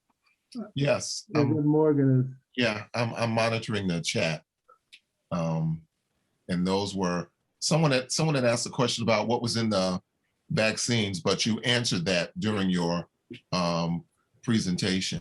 And that's one of the things that I want to point out. When I come and I give these presentations, I'm not just spewing my opinion. What I'm sharing with you is the science, and I can give my opinion on things that the science hasn't shown yet. But whatever you see me with on the slide, it is the science. It is the science that's backing up what we're doing in terms of creating the vaccines, in terms of giving the vaccines. And that's why I do it this way. I don't just come and I sit and I talk. I want people to realize, and if you notice, all of my slides have a source on it. Mm-hmm. And the source is the scientific source. The source is coming from a place where it's peer reviewed. It has been shown repeatedly. And I've taken the time to read through the literature, to go through the data set from the FDA, from these vaccine companies, from the publications that are peer reviewed about them, so I can have the best advice for people in terms of, what is your thinking? And so the question that I want people to ask yourselves as you watch this is, what is it that is preventing me from taking the vaccine? What questions do I have? What misgivings do I have? What is it that's in my mind that's preventing me from taking the vaccine? And then look back and see if it has been addressed. If it hasn't been addressed, let us know. And we, Dr. Layton and I, we will find the answers for you. And through our representatives, Representative Williams, through Reverend Morgan and others, we will get you the answer. But the idea is, that if you are convinced that this vaccine is for you, we want you to get that vaccine so that we can all be protected. Because as I showed you at the top of the talk, African Americans and Hispanic populations are disproportionately dying from this virus because of underlying conditions and probably even other things that we haven't yet fully understood. We can't continue to lose so many people to this virus when there's a treatment out there that actually works. You have another question, Bishop Morgan, I believe, in there. Yes, I just saw it. They're asking, can you speak to the FDA approval process and emergency authorization? So, Dr. Lathan, go ahead. No, you go ahead. I'll join in after you. Go ahead. Yeah, so the FDA approval process is something that has been in place for many decades, right? That in order for you to have something that goes out and is used to treat human beings, whatever type of medication it is, it has to go through the specific boards. There are specific committees, independent committees of experts that work with the FDA. And so there is a group that works with vaccines, right? That is their primary responsibility and focus, that their job is to look at the vaccines that have been put up for approval, and they will go through all of the data that is presented. So the company that is making the vaccine, it is their responsibility to gather all of the data that they're getting from the clinical trials and present it to the Vaccines and Related Biological Products Advisory Committee meeting, or VRBPAC. And when they get that data together, they send it in, they submit it to the FDA for approval. The FDA takes time, as you could see, so that each committee member can read through all of the data. And this is a lot of data points, a lot of tables, a lot of graphs, or images, and they take time. Each person on that committee is an expert on vaccine development, immunology, and all of the rest of it. And so they take time to go through it, and they write a summary of what they think about the data that has been presented to them based on their scientific knowledge. And so then they come together and they discuss their differences. You know, somebody might say, well, I didn't like this graph. This suggests that this didn't happen. And so the whoever the vaccine maker is has an opportunity to present additional data. If that is needed, they'll ask for it. And after they're comfortable that they've gone through that, they come together. And this time around, they actually had public hearings. Before, these hearings used to be private hearings. They had public hearings this time around so that people could see the deliberation that went into their final recommendation. They make that recommendation to the FDA whether or not to accept this as a vaccine for emergency authorization. And it's the FDA's job now to decide whether they accept that. And when the FDA does, because it's a vaccine, then they have to pass it on to the CDC, which gives final approval before the vaccine can actually go out. The interesting thing about this committee that does this authorization is that they work, whether it's an emergency use authorization or regular full authorization, they go through the same rigorous process of evaluating vaccines. And the reason why it's still emergency use is because these vaccines, some parts of them are still going through their phase 3 clinical trials, right? They enroll 30-something or 40-something thousand people, and they're getting data on 100 and something people, right, initially to show that it works, or 200 and something people. So their trial is still running. Once they get all of those trial data, then they'll probably get full authorization from the FDA. So it's not that the data is not there. Statistically, the data is there to show the safety and the efficacy of these vaccines. So that's kind of the FDA process in a nutshell. Of course, there's a lot of administrative stuff that goes through it. For emergency use, the process is expedited. right? It doesn't mean that they're overlooking things. It's just that there's a process in place. And the way I describe it is if you call for an ambulance because you have somebody in your family who's having a heart attack, you don't expect that ambulance to obey the traffic lights. You don't expect it to stop at every red light. You expect them to put on their sirens and carefully navigate through intersections, even driving on the other side of the road as everybody pulls over to let them through. That is the process that is put in place just in case you have an emergency and an emergency vehicle needs to go through. That's what the emergency use authorization is. It's a process that gives that ambulance the authority to go through that red light so that they can get to the hospital on time to save that patient's life. As usual, well said. And I think I would add a little my perspective on this. I'm a cancer doctor, so I'm an oncologist, and I give toxic drugs that go through the process that you heard Dr. Welby describe. But what's interesting to me is that, and to get to his point about how well this emergency use authorization process has been, I have given, there are chemotherapy drugs that have full authorization that have been tested on 250 people.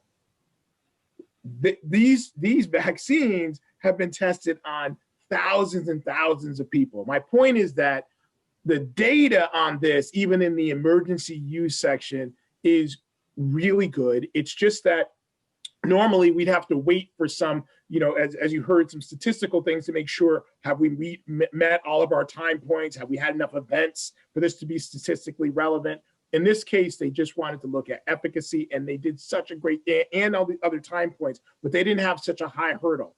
It is not that the hurdle is low. They actually did such a great job and were so transparent. This data is great. And I say again, I give chemotherapy on less data than what we have here. And I would say, practically speaking, what it means is that they can't, your employer, so I get a flu shot every year. I always do, but I'm a doctor, and if I said I wasn't going to, they wouldn't let me work, because that's an FDA full approved drug. And they can say, Chris Lathan, you have to take it. They can't make you take this vaccine because it doesn't have full approval. And that's one of the things that people say, can they make you? No, you should get it anyway. But that's kind of, practically speaking, they can't really, because it's under emergency. But I love the analogy that Dr. Wembley used about the ambulance not having to do stop. That's exactly the way I think about it. And so this has been really, we don't use this very often. We don't use this but this is exactly what it's for. An emergency pandemic, to get our science. And I don't want to say other thing. We beat up on drug companies a lot, and maybe we should, because they make a lot of money. But in this scenario, and they still got paid, but they actually came together around the science and the urgency. I know that, we generally, these are all people competing to try to show how smart they are. Everybody recognized from the beginning, we need to all try to work together. And it really, I think there will be, as you look back, this process went fast because people recognized this was a threat to humanity, and they united around it. And that doesn't mean that we give people free passes. I'm just saying that it's really remarkable. And I want to take a moment to say that things have moved fast, but it has not moved recklessly. It moved fast with pace to really help. And for our folks, for Black folks, and we really now have to say, arm ourselves with this education, arm ourselves with the knowledge to make the decision, because we can't say it's out there. There are places for us to get it. We now need to make sure that our people know, yes, there have been past injustices, but in this particular situation, the best thing to do is to arm ourselves with knowledge and to get that vaccine.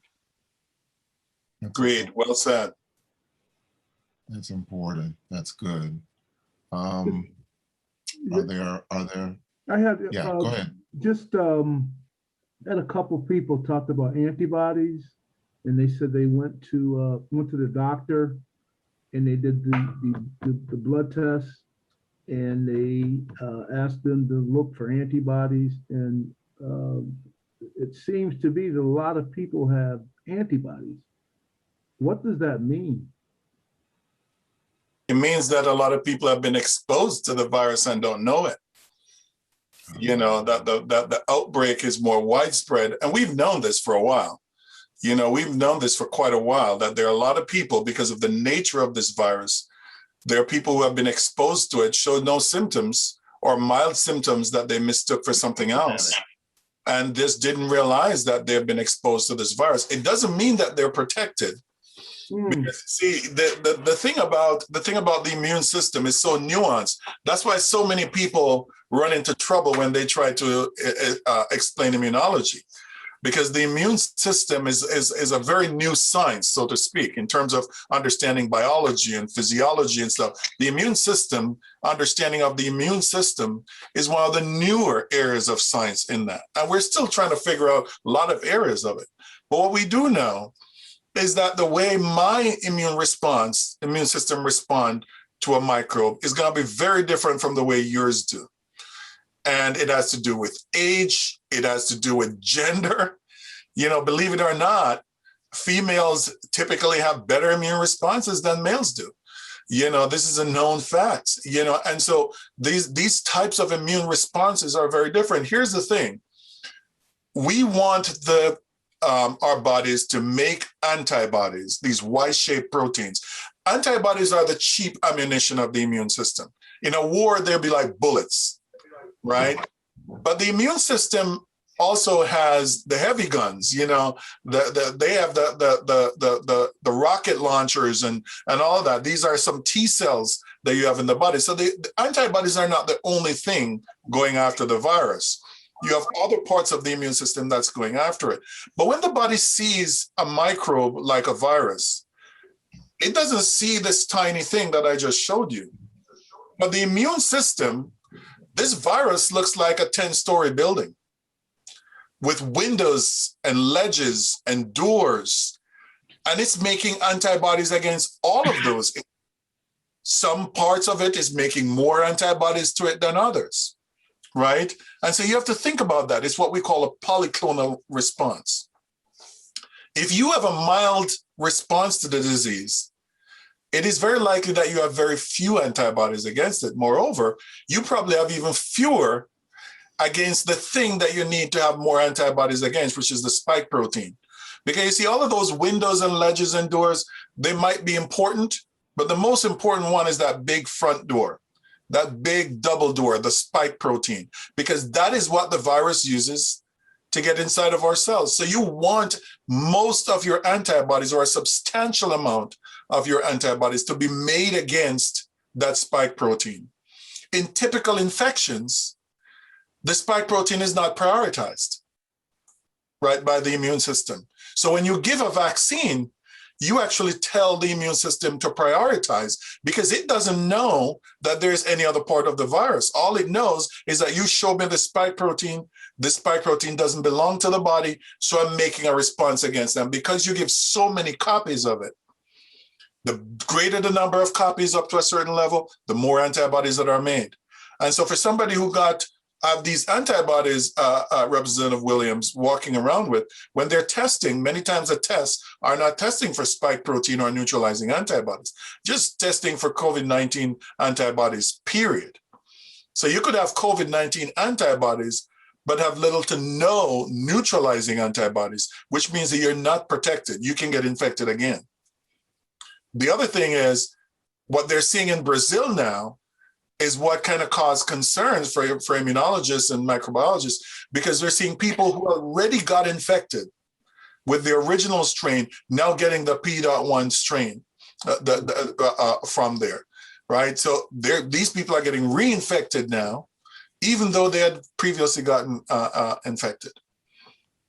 That's kind of a nightmare type situation that you don't really want to think about. But if you actually get overrun by variants, that can absolutely happen, right? And so we have to be thoughtful and careful, because if you start having dissemination of this P1 strain, or the 51351 strain from South Africa, these strains have been shown to be that much more resistant to the original antibodies than even the British variant, We don't want those variants around, period.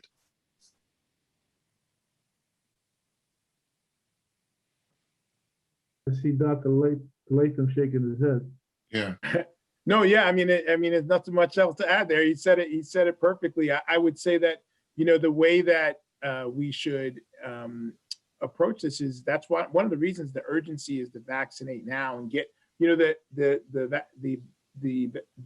virus is replicating quickly as it infects people. If we get the infection rate down, then the idea is we will hopefully see less of the variants that you heard him talk about. And the good news is our immune system is complicated, as you heard him say. So we know that we're hopeful that the current vaccines will help a little bit. But even right now, both Pfizer and Moderna are working on, trying to make sure, like I said, if you need a booster. But the best way to protect ourselves from these variants, because sometimes people get hung up and say, well, why should I get the vaccine? There's going to be a variant coming in. That's the very reason you should get the vaccine. We want to make sure that there is less, think of it this way, less of a fertile ground for the virus to replicate. Because the more it copies, the more it's going to make different resistance. It's the same thing, again, very similar to what I do when I treat cancer. We want to try to get out there and make sure that we have all the cancer cells not growing, because if there's one or two that are growing, they mutate and then they're able to become resistant, and then that resistant group grows. If we're able to kind of get everything down for a while, it slows the likelihood of having, resistance. So I would say that getting the vaccine and getting the infection rate down in the US is the best way to protect us from some of these new variants coming through. Reverend Morgan, I just have one more question. Yes. It's basically, maybe it's more complimentary to these two doctors who've done their research, who have presented eloquent information, sound extremely competent. And I know that the other scientists out there that are in these Pfizer companies, the Moderna, the other scientists have done research too. But my question, I guess, is around, are there accomplished people such as yourselves on these CDC boards or working in these companies that perhaps will bring up some of the issues that might be germane to the African-American population of folks?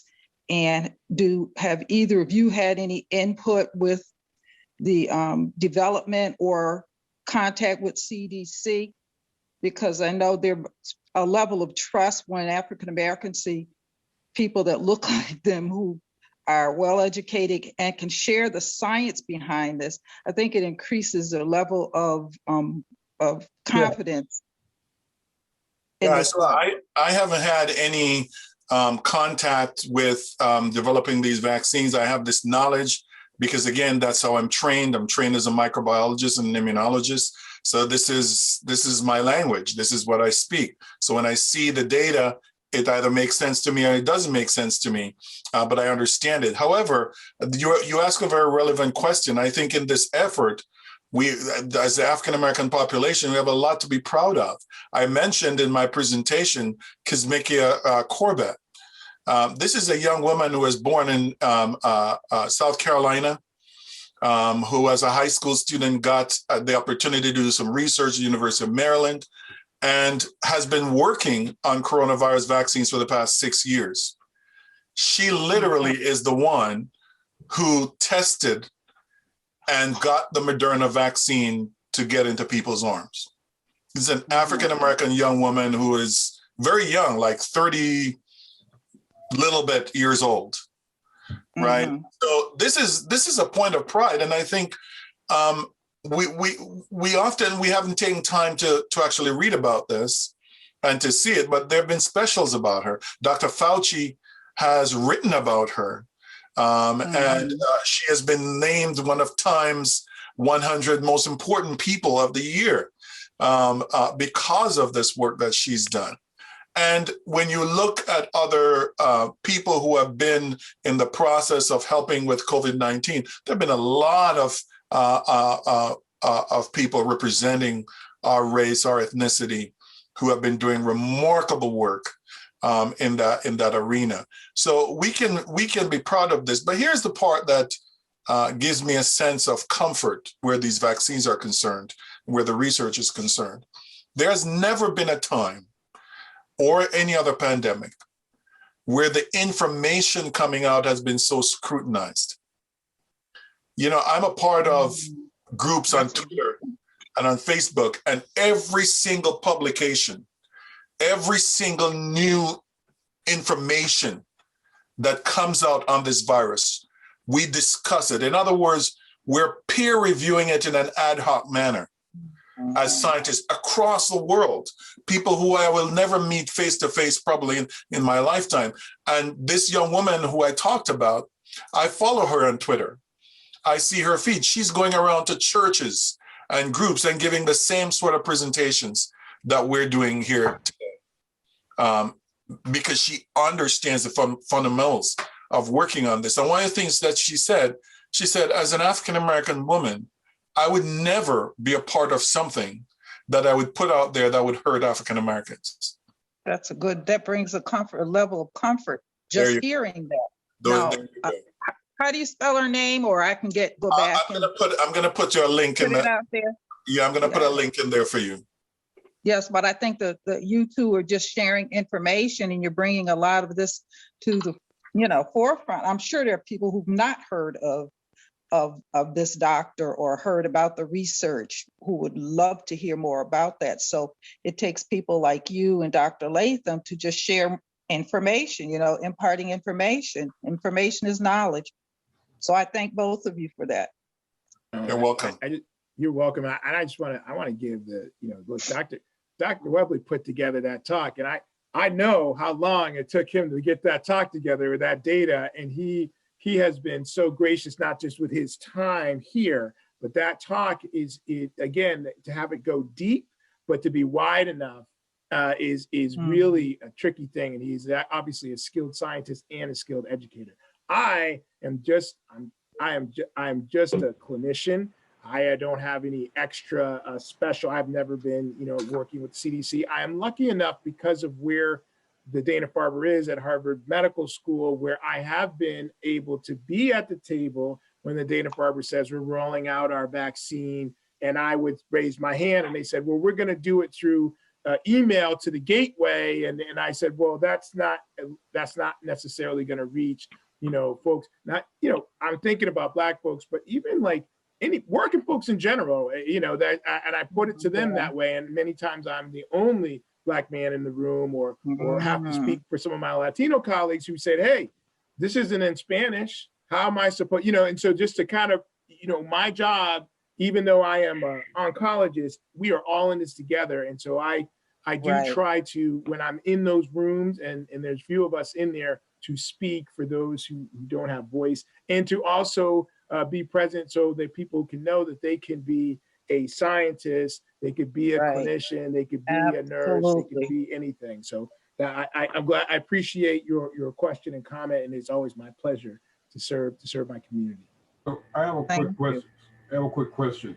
I mean, I spoke earlier, so we've heard a lot, we've watched a lot, and we've been educated, but for a large variety of people in our community that we need to reach out to that hasn't been getting the vaccine, that really don't understand it, what is a shorter way, and this is not just a question for the doctors, it's probably for the coalition, how do we approach the community so we can get the message across strongly so people pay attention, or either watch the video or get some of the vital information that needs to be taken in to understand how this vaccine works? Because we're not going to get a group of people right now to sit and talk for 2 to 3 hours and try to get this through them and say, yeah, tomorrow I'm going to get my vaccine.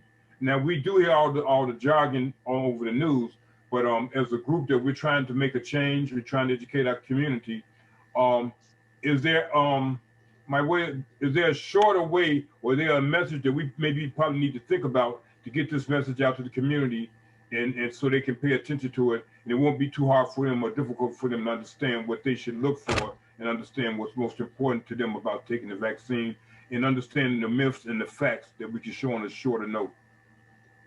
Lamont, you asked a very good question. There's no simple way to do this. That's what I thought. Because the issues surrounding vaccine hesitancy are complex ones.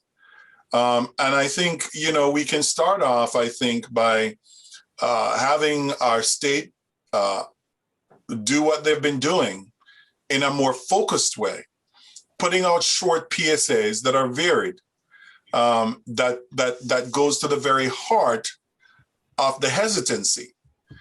Address the issues that we hear from our people. And maybe that's something that we're going to have to do.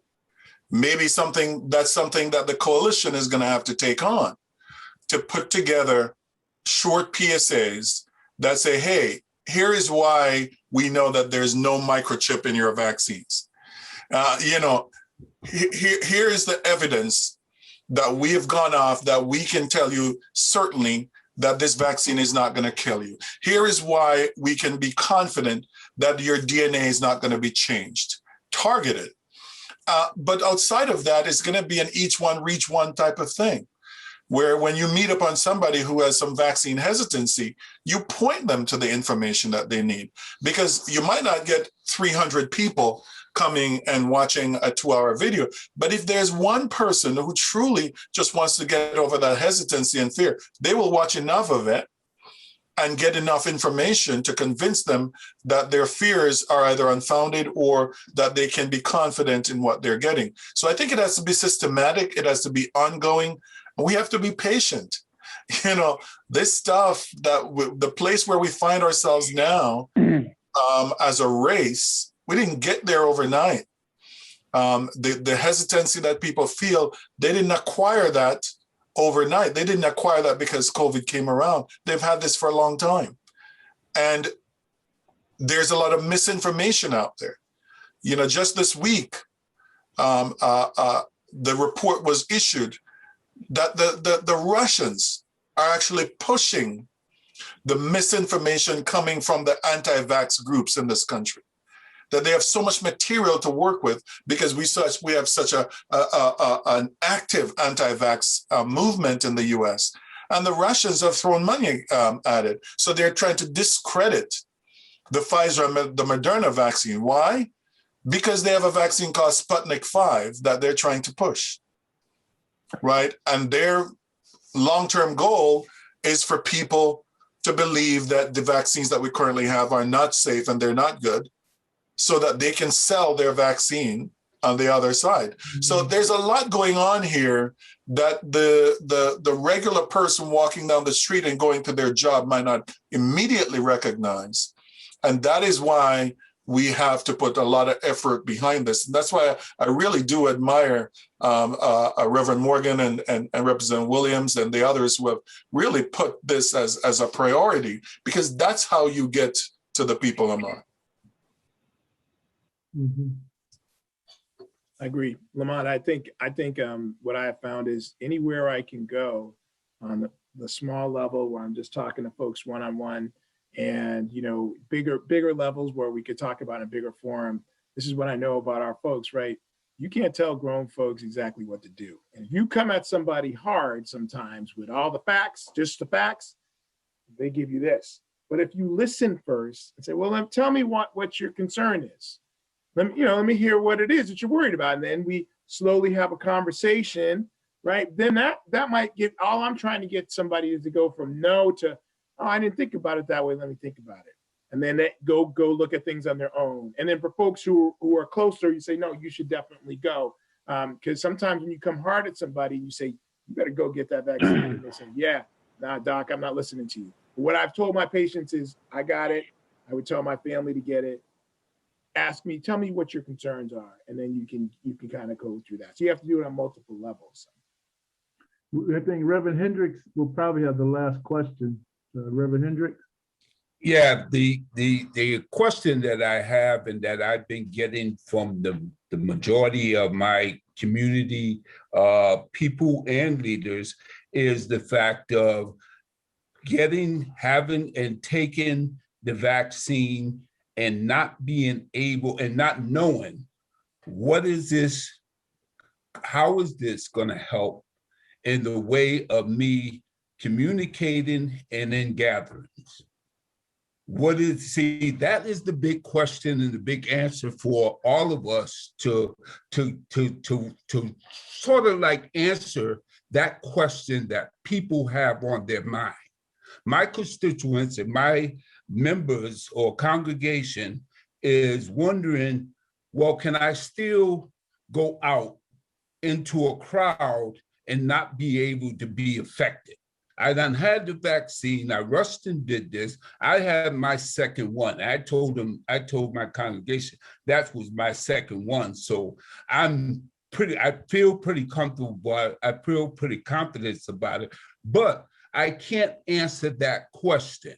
And when it comes to me, I want to know from the professionals, from the scientists, how does the people act in general after taking the vaccine, and what it does for them? Yeah, the CDC just issued guidance this week on that. And they took a while to do it because I think they wanted to be careful about what they say. And so what they've said is, if you're vaccinated and you have other people who are vaccinated, you can hang out without a mask. If you're vaccinated and you have a household, it could be your grandchildren and your children, and they're not vaccinated, but they're low risk. In other words, they don't have underlying conditions, and they're not running around and congregating with other people needlessly. Then you can also hang out with them without wearing a mask. However, if you're going to hang out with multiple households, in other words, like your congregation, you would still want to wear a mask, even in the reduced numbers that you're allowed now in Massachusetts. You would still need to wear a mask. And the reason for that is that we don't have enough data yet to say that somebody who, remember, none of these vaccines is 100% protective. So that's one thing we should make clear up front. Right. No vaccine protects you from disease 100%, right? Even the best ones can't. But the other thing that they don't know at this stage, for people who have gotten the vaccine, can you actually transmit the virus? And especially with some of these newer strains, which are spreading all around. And we don't know, we're not sequencing often enough to know the level of spread in our community. And so they're saying, take that precaution still to protect you, to protect them. But sooner or later, Reverend, we're going to reach to the place where enough people have been vaccinated. And this is the good thing. And I think the government and even our public health officials have kind of missed an opportunity here to tout the good news. The more people who get vaccinated, the more these restrictions are going to be lifted, right? The more people who get vaccinated in your congregation, the more people you can have gather together, and have services.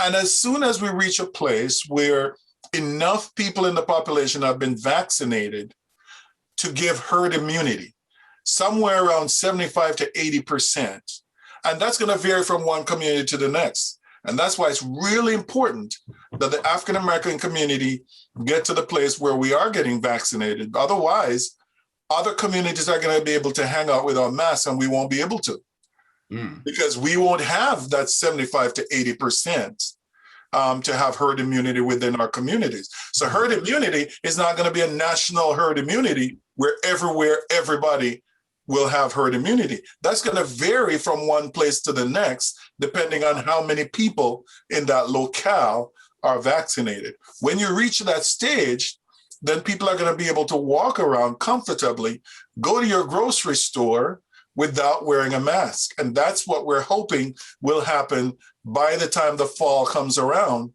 But it's all dependent on us. The vaccines are coming in now. You know, you're vaccinating over 2 million people a day. Sooner or later, you're going to reach to that number where enough people are vaccinated that you can say, yes, we can now go back and loosen some of these restrictions, not in an ad hoc manner, but in a thoughtful manner, so that people can be protected. Thank you. You're welcome. Awesome. Simply awesome. Really. Well, Reverend, I think it's 8:10 and was scheduled from 6 until 8. I think we're going to have to wrap it up. I want to thank the panel, Wilmore and Christopher. Thank you guys for doing a beautiful, fantastic job. We've got a lot of chat questions, but you covered a lot of the questions, so we didn't want to just duplicate everything you had already answered. So we responded back to the individuals, and they realized the question had been answered. But thank you for what you do. Thank the coalition, Lamont, and my wife, Dr. Gloria Williams-Willett, and Denise, and Commissioner Colton, Andrew Cade, for doing outstanding work. As I said, this was a live broadcast. It's going to be starting on YouTube tomorrow. This will be forecast. Now, the first presentation that we did back a few months ago with Dr. Latham and Wilmore is that they've been airing that. They've been getting, they got almost 300 to 400 hits on that already, on the old one. And they figured out that people went there, and now they can determine how long they stayed on. And they've been staying on a pretty good amount of time. It was an hour and 15 minutes. So they've been on. So it's working. So I just want to thank you for your time, and Doris Harris, co-chair, and Reverend Morgan, chair. Thank you. Night well spent. We're going to do more of this. We're going to continue to fight and fight for our people and fight for all the citizens of the Commonwealth, but in particular within our communities. So I think Bishop Morgan, you'll have the last word. Okay, grateful for those members of the Boston Coalition that are on. Senator Diane Wilkerson, who asked, we thank all of you for being on. Thank you, Representative Williams, for all of your hard work and for your continued concern for our community. And certainly thank you to Dr. Webley and Dr. Latham. My gosh, it's just, this presentation is just so incredible. When I talk to my wife about it, I jump up and down like a little kid because it's so eye-opening. And to all the members of the Springfield Black COVID Coalition, thank you so much, especially Lamont Scott for getting us in touch with Dr. Webley. Dr. Latham, my sister went to classical. So, but yes, so just thank you all so much, and have a great night. Thank you. Thanks for inviting me.